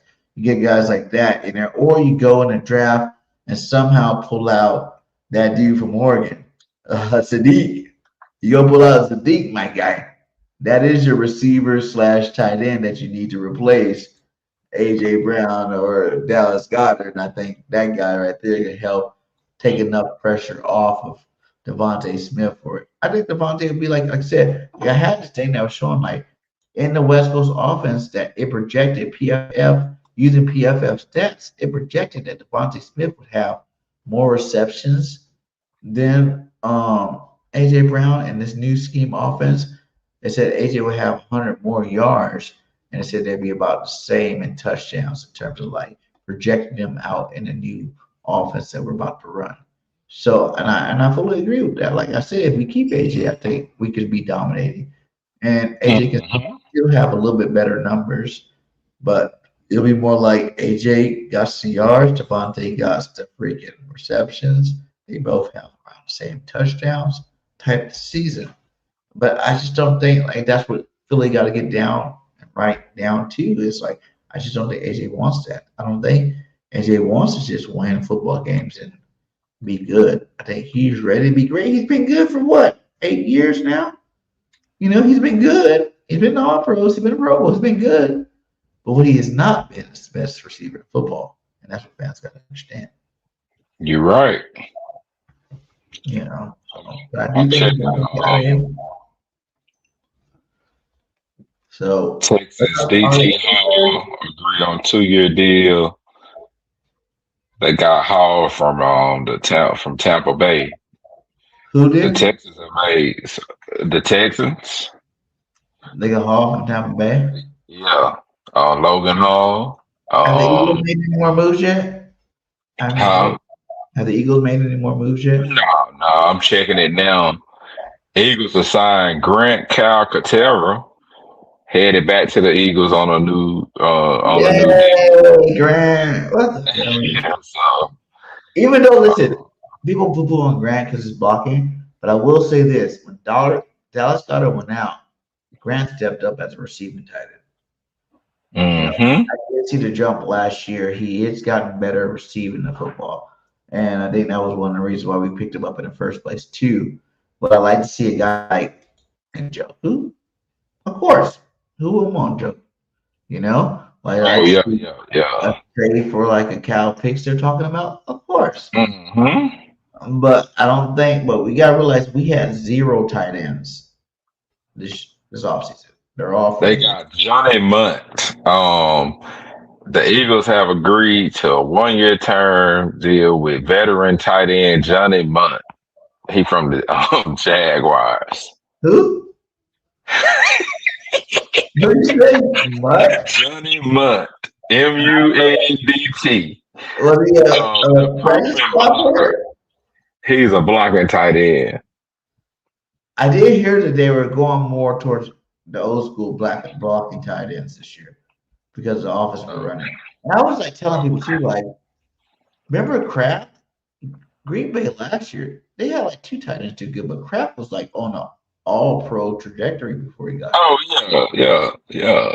Hey, he a fantasy goon, man. Like I had him on fantasy. My team fell off when he got hurt. Kraft legit. Yeah, he a legit like hey, that's the tight ends you like those combos. That's what you be Yeah. looking for. So I think Calcaterra could do it, and like especially we picked up. So that's two tight ends we got on our roster now. Neither one of them are starting caliber for me. I think uh, we need to keep Calcaterra as number two. And now, really, I really do think we need to figure out a way to move from 23 to like 15 and go get CD. CD's not going to fall to us to 23, but I don't think he's going in the top 10 either. So I think if we can get somewhere in that 15 sweet spot, 15 to 18, he'll still be there. And I think we need to go ahead and pick him up. That'll bring a whole new dynamic to our offense. I've been waiting for a Cal Pitts type tight end. We've never really had. We've had Brent Selling. We've had Ertz. We've had Goddard. We had, L.J. Smith. We've had Keith Jackson. Yeah. We've never had like that Vernon Davis type tight end. I think Sadiq from Oregon. That guy running a 4.3. Huh. You bring him. That is just field stretcher you need in the middle of the field. You guys thought Jalen Hurts can throw it over the middle of the field? You get a Sadiq in there, he can be throwing over the middle of the field. Yeah, and another reason why Hurts doesn't throw over the middle of the field again is the passing game coordinators and the offense coordinators because, that first Super Bowl run, he was throwing all over the field. So facts. you got got Hurts can throw. I don't want to it.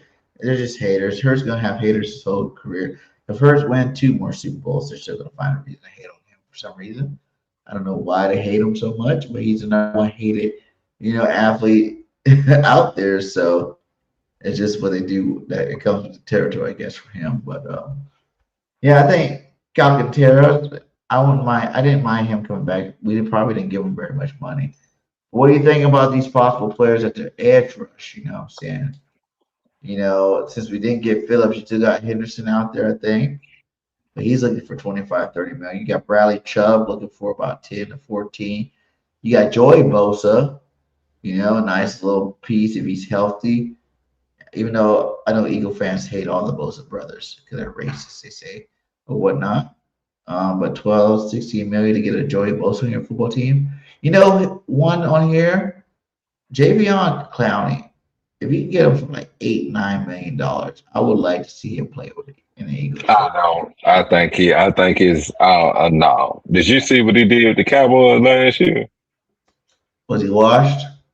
Yeah, I mean, like I just don't. I don't look at certain players or certain teams. I'm like, if you're on our team, it'd be a lot different from being on the Cowboys. They got a loser mentality.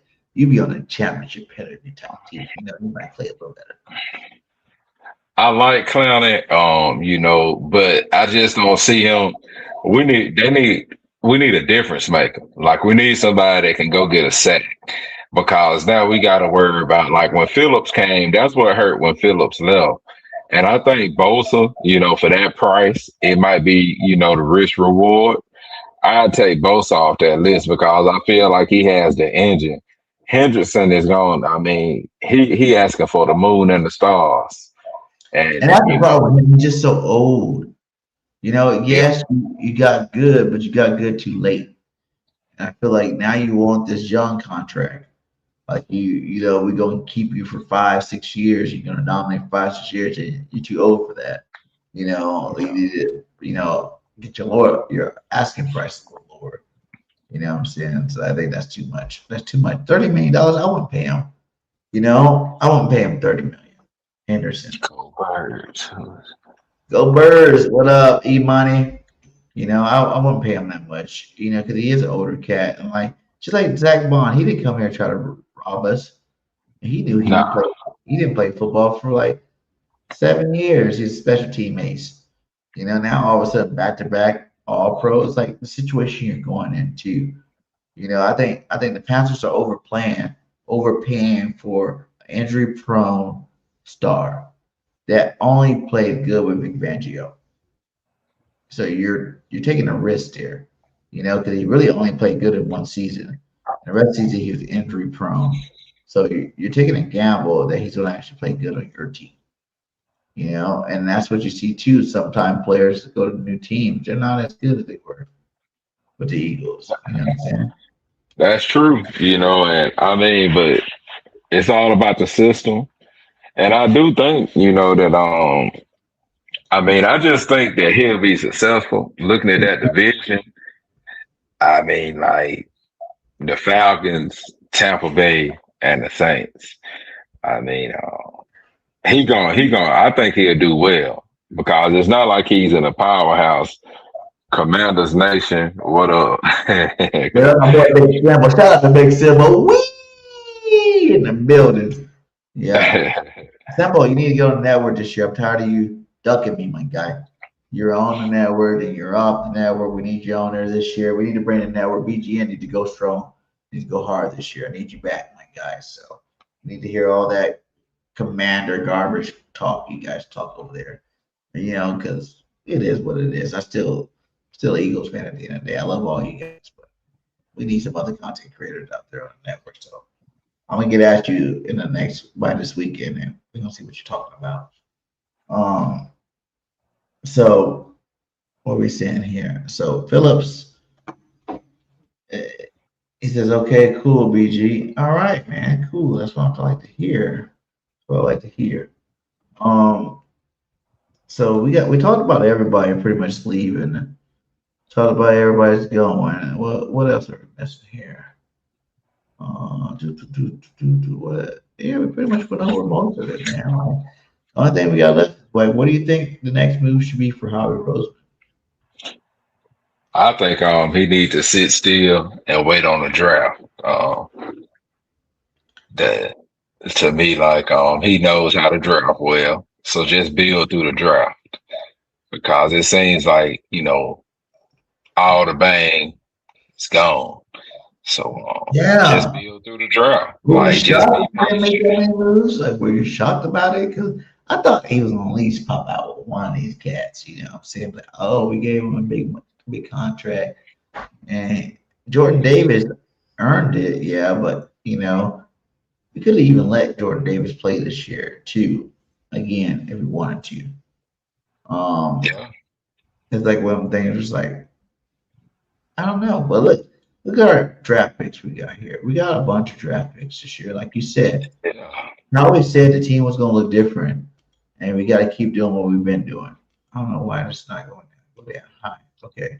So you can build young, and then young players are cheap. So, with the price of the quarterback and receivers, and I mean, you got to think about it. We got a lot of money tied up in AJ, Smitty, Saquon, and Hurts. Yeah. And, I mean, that's a lot of money tied up in them. And then they paid Cam, Jurgens last year too. That's a whole lot of money, man, tied up on the offensive side of the ball. Right. So you're going to have to draft on the defensive side and just try to get, somebody to replace Fangio in there that can sort of, keep this same system in place so you're not drafting for a different scheme. You want to make sure you got players in place that when he leaves, whoever slides in that chair, which we feel like we already got that guy in place, but whoever slides in, they should just be able to just be like, okay, we already got your players here in this system, let's roll. And we're supposed to get some more comp picks for the players that we let go this year. But look at these comp picks. We got a first, second, 2 thirds, 2 fourths, 2 fifths, and then a sixth for this draft flyer. You can move a lot of that around and move up and down the draft board. And Howie likes to do that.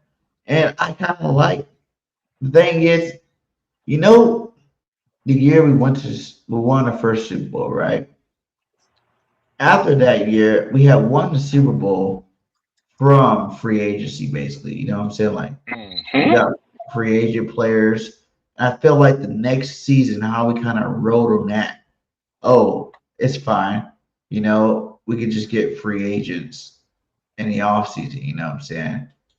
And be cool I think we tried it again the next year. It didn't work out so well for us.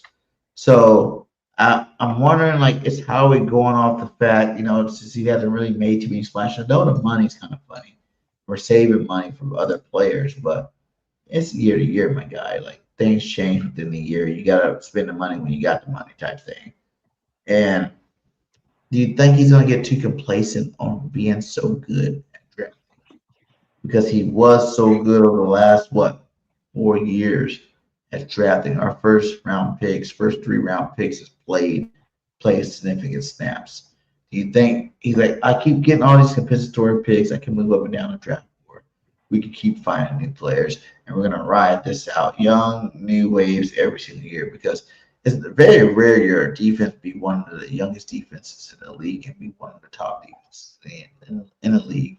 And now you're going to start looking at your whole team's going to be just the youngest team in the league. And you're expecting them to win championships, go do big things. Like, you think that Howie needs to stay consistent with mixing it up with veterans and draft picks? Or it depends on the asking price. Hey, these free agents that he lost, okay, if you draft well, you gotta pay to keep them. And that was something that you had mentioned in the on the snap, on the clip, on the teaser, just basically, like, if you draft well, you have to be able to pay these players.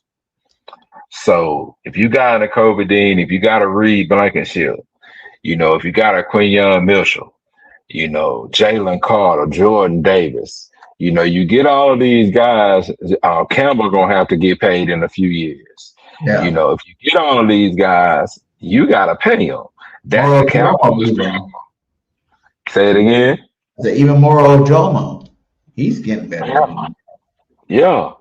So if you draft well, that's the only problem with it. If you're able to find those gems in those late rounds, you still got to keep them. Like, so that window is gonna always close, and that's Jerry's problem. No disrespect. They can't keep talent. It's not that they don't draft well.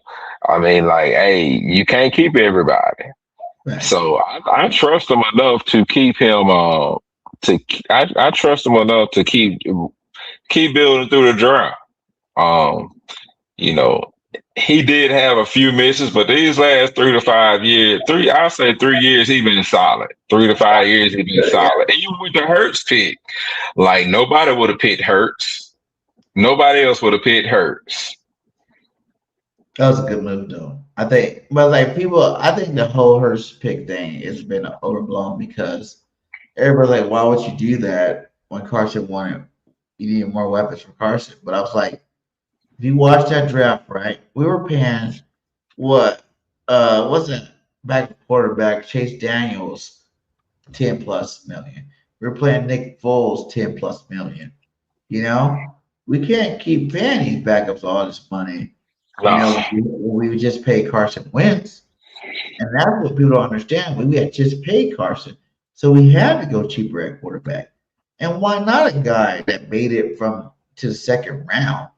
That was, a Heisman finalist, won multiple games, won a championship. Jalen Hurts, dual threat quarterback. Why not pick him in the second round? It's not like they picked him in the first round. They went and got Jalen Carter, who they thought was going to be good. But it's not like they didn't try to get him a weapon first before they drafted the quarterback. If they drafted Jalen first and Jalen second, Jalen Carter second, they're not going to understand that. But they drafted the receiver first for their quarterback. Like, Carson just couldn't have the pressure of having him there. But at the end of the day, Carson should never have no pressure. He had the bag. He had the bag in a first-round draft pick. Imagine, like, right now, Justin Jefferson. If you had him, if you draft well, so what if you would have got Justin Jefferson? That's 40. That's 35, 40 million, like 30 million. So when you draft well, like, everything happened for a reason. We wouldn't have Devonta if we got Justin that year. We wouldn't have, a lot of things wouldn't be the same right now. I just think at our time when it was done, like that was the perfect thing to do at that time. No one knew Carson was going to mentally bomb out, and he ended up bombing out. Mentally, he couldn't handle the pressure. Philly. Yeah. Just so happened that Jalen Hurts can. He's used to it. So Yeah. he got lucky because not very many quarterbacks can handle that pressure to play in Philadelphia. I can think of a lot of quarterbacks that bombed when they came here or wasn't that great when they came here. We had a few ones. Sam Bradford. Yeah. Bradford. Like we had Flacco before. Mark Sanchez. Yeah. Another first round pick. We've had some quarterbacks. Remember the Dittmer brothers. We have both Corey and Ty. Man, you give me a headache. College records, but pros. You know what I'm saying? Like it's a tough city to play in. You gotta have stones to play here, and we got a quarterback that can do it. Like we don't need to compare our quarterback to any other quarterback out there. Because they're all different at the end of the day. All we need to know is we got an elite one, and we got one of the best in the league. You're right. I just stand by him.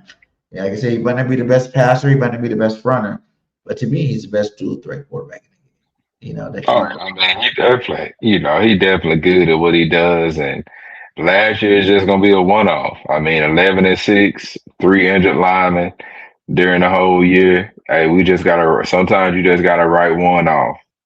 Yeah, and even Nick said like Jaelan chose to take a backseat to Saquon that year we ran the rock off years. Like that's his decision. Like he could be ready too, just like AJ if he wanted to. He could be like, I want to pass the fourth out. Remember Donovan McNabb? He got obsessed with being a passing quarterback because everybody was getting on him. That's when he started to suck. That's when he started to suck. Mike Vick, when they wanted to pass the ball more with him and stop using his legs, that's when he started to suck. You can't have a guy that have legs that can do two things and limit him to one and think that he's going to be a better player. And I kind of salute Jaelan for not really taking that route. He's just like, I'm going to do whatever it takes to win. I got to run the ball 50 times. I'm running the ball 50 times. I got to throw the ball 10 times. I'm throw the ball 10 times. But even those 10 passes that you might think, oh, he only had 190 yards, 15 completions. If you watch the game, those were money-ass completions that cost us, that won us the fucking game. Like, yeah. He might have did shit all the first 3 quarters. But come that fourth quarter, we need him to come through. Throwing dots. My guy, throwing dots, winning football games. And at the end of the day, he has one of the best winning percentages out of any quarterback ever to start their first 5 games. At the end of the day, your quarterback ain't touching my quarterback. And until he has like a losing season where he doesn't go to the playoffs or anything like that, then y'all really don't have nothing to say because none of your favorite quarterbacks could say that they've been in the playoffs every single year. If you're a Burrow fan, Burrow hasn't been in the playoffs every year he's played. You're a Dak fan. Dak hasn't been in the playoffs every single year he's played. You're, maybe you could say that if you're a Josh Allen fan, I think they've been in the playoffs every year. They just didn't go to Super Bowls, but that's pretty much it. Lamar Jackson hasn't been in the playoffs every single year. So there's not very many people that have done it. And the fact that he's done it, you got to give respect. I just want you to see that picture right there. You're right. That's what we did. Let's get a full screen now. There you go, guys. My first question would be, where the hell did you get a Cowboys jersey from in the first place? Oh my homeboy on Fish had went to the Packers game, the Packers Cowboys game. And man, I told him, I said, let me see that towel, man. I said, what you doing with this? You a Packers fan. And I took that picture. I said, let's burn this up. And I sent it to every Cowgirls fan that I knew. And they, of course, got mad, started acting like Michael Irvin. So the Cowboy be salty, man. Like I said, all the Cowboy Nation never even see the championship. It reminded me of me before we won championship. I was an Eagles fan every year, rooted for the team and lose the draw. But now that we are winners, I'm be proud about it. I'm gonna say we the best team with my chest out. You know what I'm saying? Like, yeah, you gotta enjoy this moment because it goes to seasons. Teams have runs, And like I told, when everything was fine and we won the last championship, I'm like, ooh, we got 4 more years, maybe 5 more years. But with the dysfunction of AJ Brown, with Vangio probably being his last year, Stoutland leaving, a lot of players getting picked up from other team. That window's kind of closed a little bit. I see it more like a two-year window now. And then you got to put up with the Giants because, like we had discussed, in the gym, we was getting them gains. The Giants are coming. As much as you can't suck forever. I mean, like, they have been good and forever. And, of course, we're not worried about that coach. They were better after us last year with Scottaboo. Yeah. So I'm already worried about that. Like that fool. And Davis got hurt. So they coming. So it's gonna be very important. I thought Brandon Jacobs painted his skin white and he was out there running the football again. He gave me flashbacks of back in the day when Brandon Jacobs used to run us over left and right. Yeah. It's like Scottaboo's gonna be tough this year, man. They just picked up my boy who I want us to get as tight end, Likely from the Ravens. Yeah. They got Likely over there. They got Neighbors didn't even play last season. Yeah. He's gonna be back this year. You got a winning coach, from a winning organization, so your coaching staff's not losers no more. You gotta worry about that. You got Justin Dart, who had a great first year. Yes. They got hurt. It's like the Giants are probably gonna be the second or third best team in the division next year. Whether we like it. No doubt about it. Over there. They needed coaching and they needed a quarterback. And the quarterback's here. He got hurt. He's back. And their number one receiver, I think that matters a lot more. Imagine if they had Neighbors when Scottaboo and Dart was lighting up the league like that. If they actually they would have looked dangerous. I'm telling you, that window, hey, is closing soon. And it's the best division of football for a reason, guys.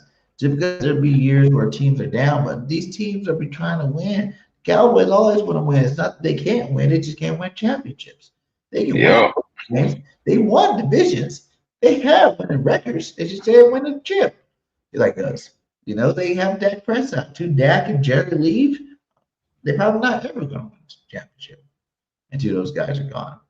But the Giants have retooled, rebuilt. They've had their years of being ass. I think they all watch it matters.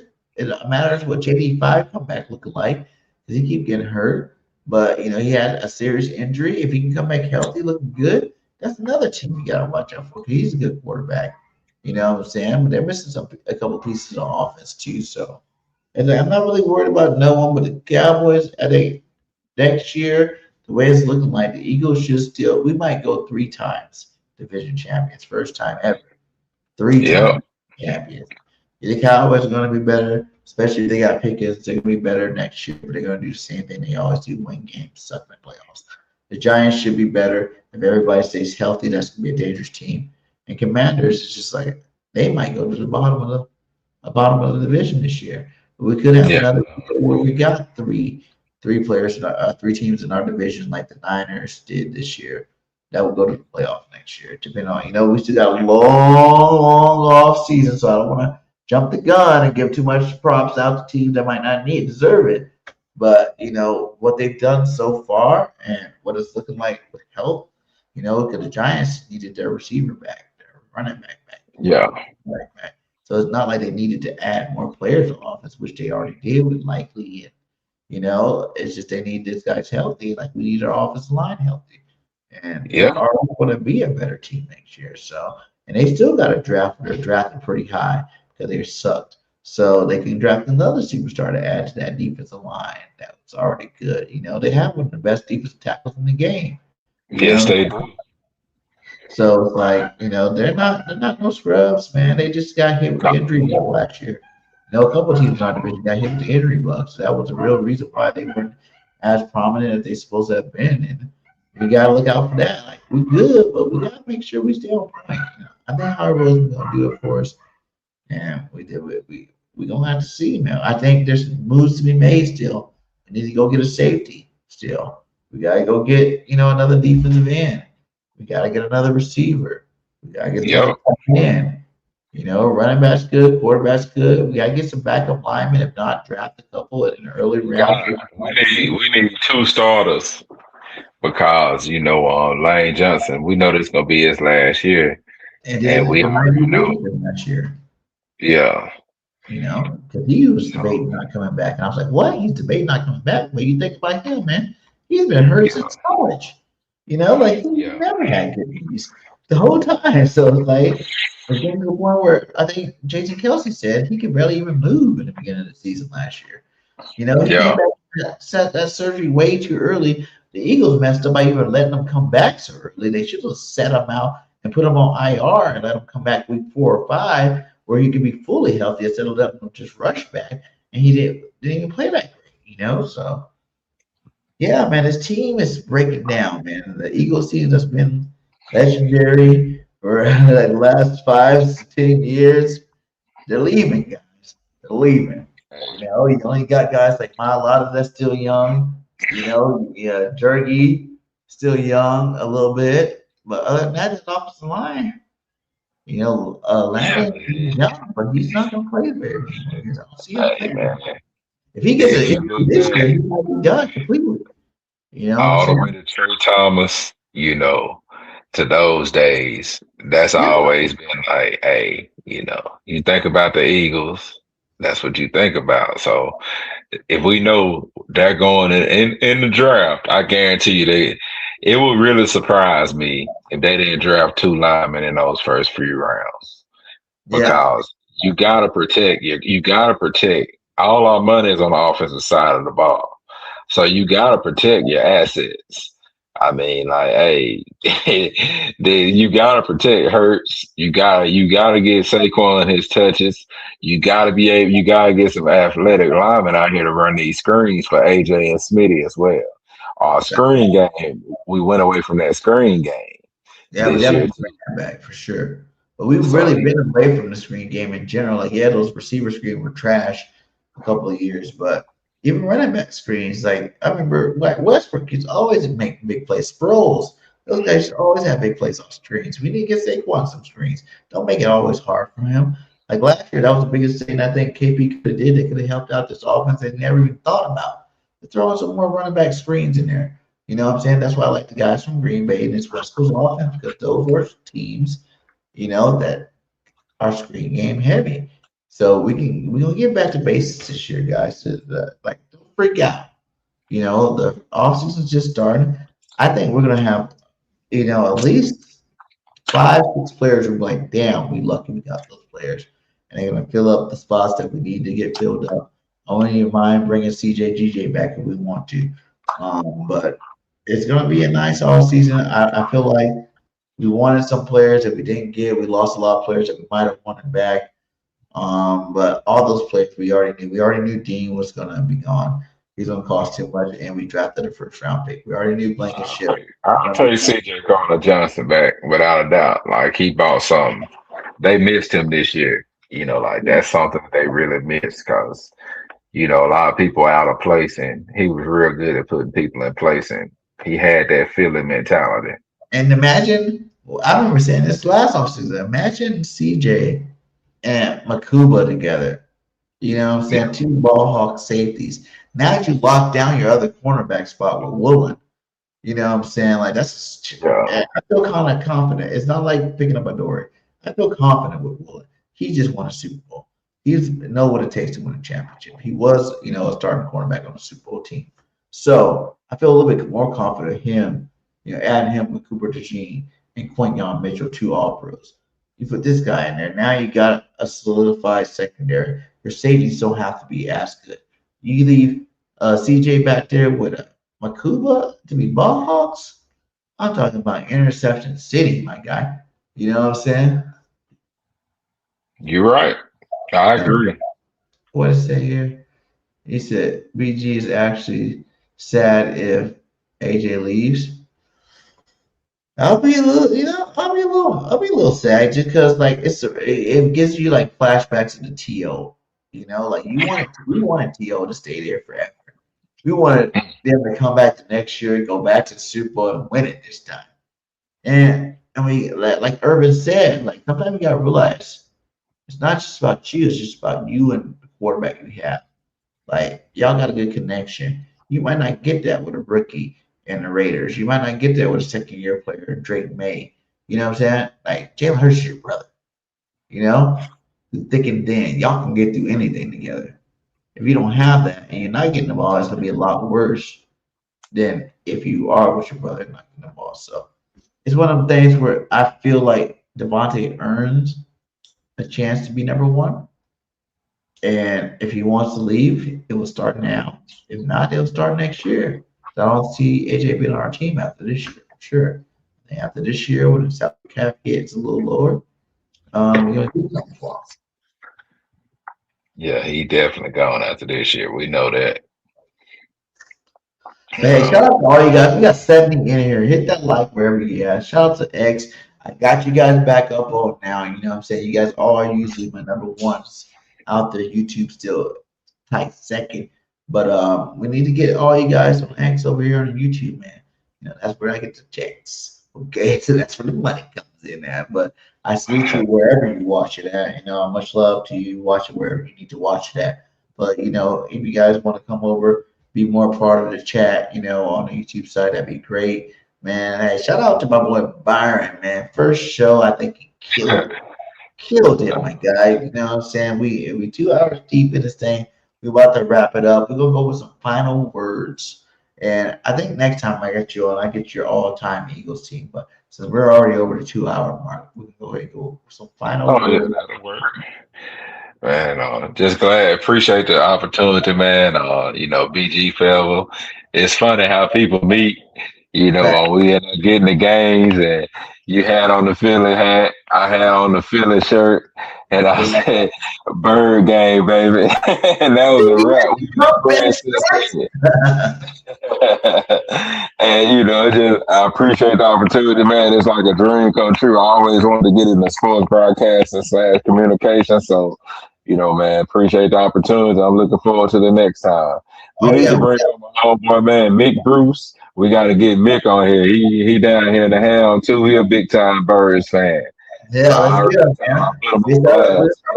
Our Southern Eagles, you know, show going on the network. We got a Southern Eagles show, you know what I'm saying? So, yeah, all right. Much love to you. Like I said, every time I talk to you, I'm like, you know, we Eagle fans, my guy. Whenever you are, wherever you are, you can make me feel alive, man. Like, I'm so proud of that you got on here. At first, I didn't think you're gonna do it.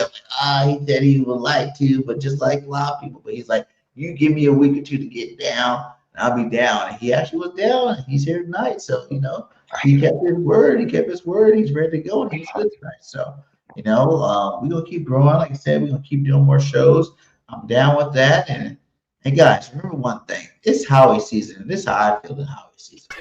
Keep it gangsta, dog. Keep it gang. Keep it gang. Keep it gangsta, dog. Keep it gang. Keep it gang. Keep it gangsta, dog. Keep it gangsta. Keep it gangsta, dog. Keep it gangsta. Keep it gangsta, dog. That's how I'm feeling Howie season, my guy. I think Howie keep it gangsta every off season. So, like I say at the end of my show, fly, Eagles, fly. For the next time, this is BG, your boy Brian, and Rhea. Bird, baby. How about our quarterback? How about our quarterback? I'm your quarterback. He's a stud. He is a stud. I knew he was going to play that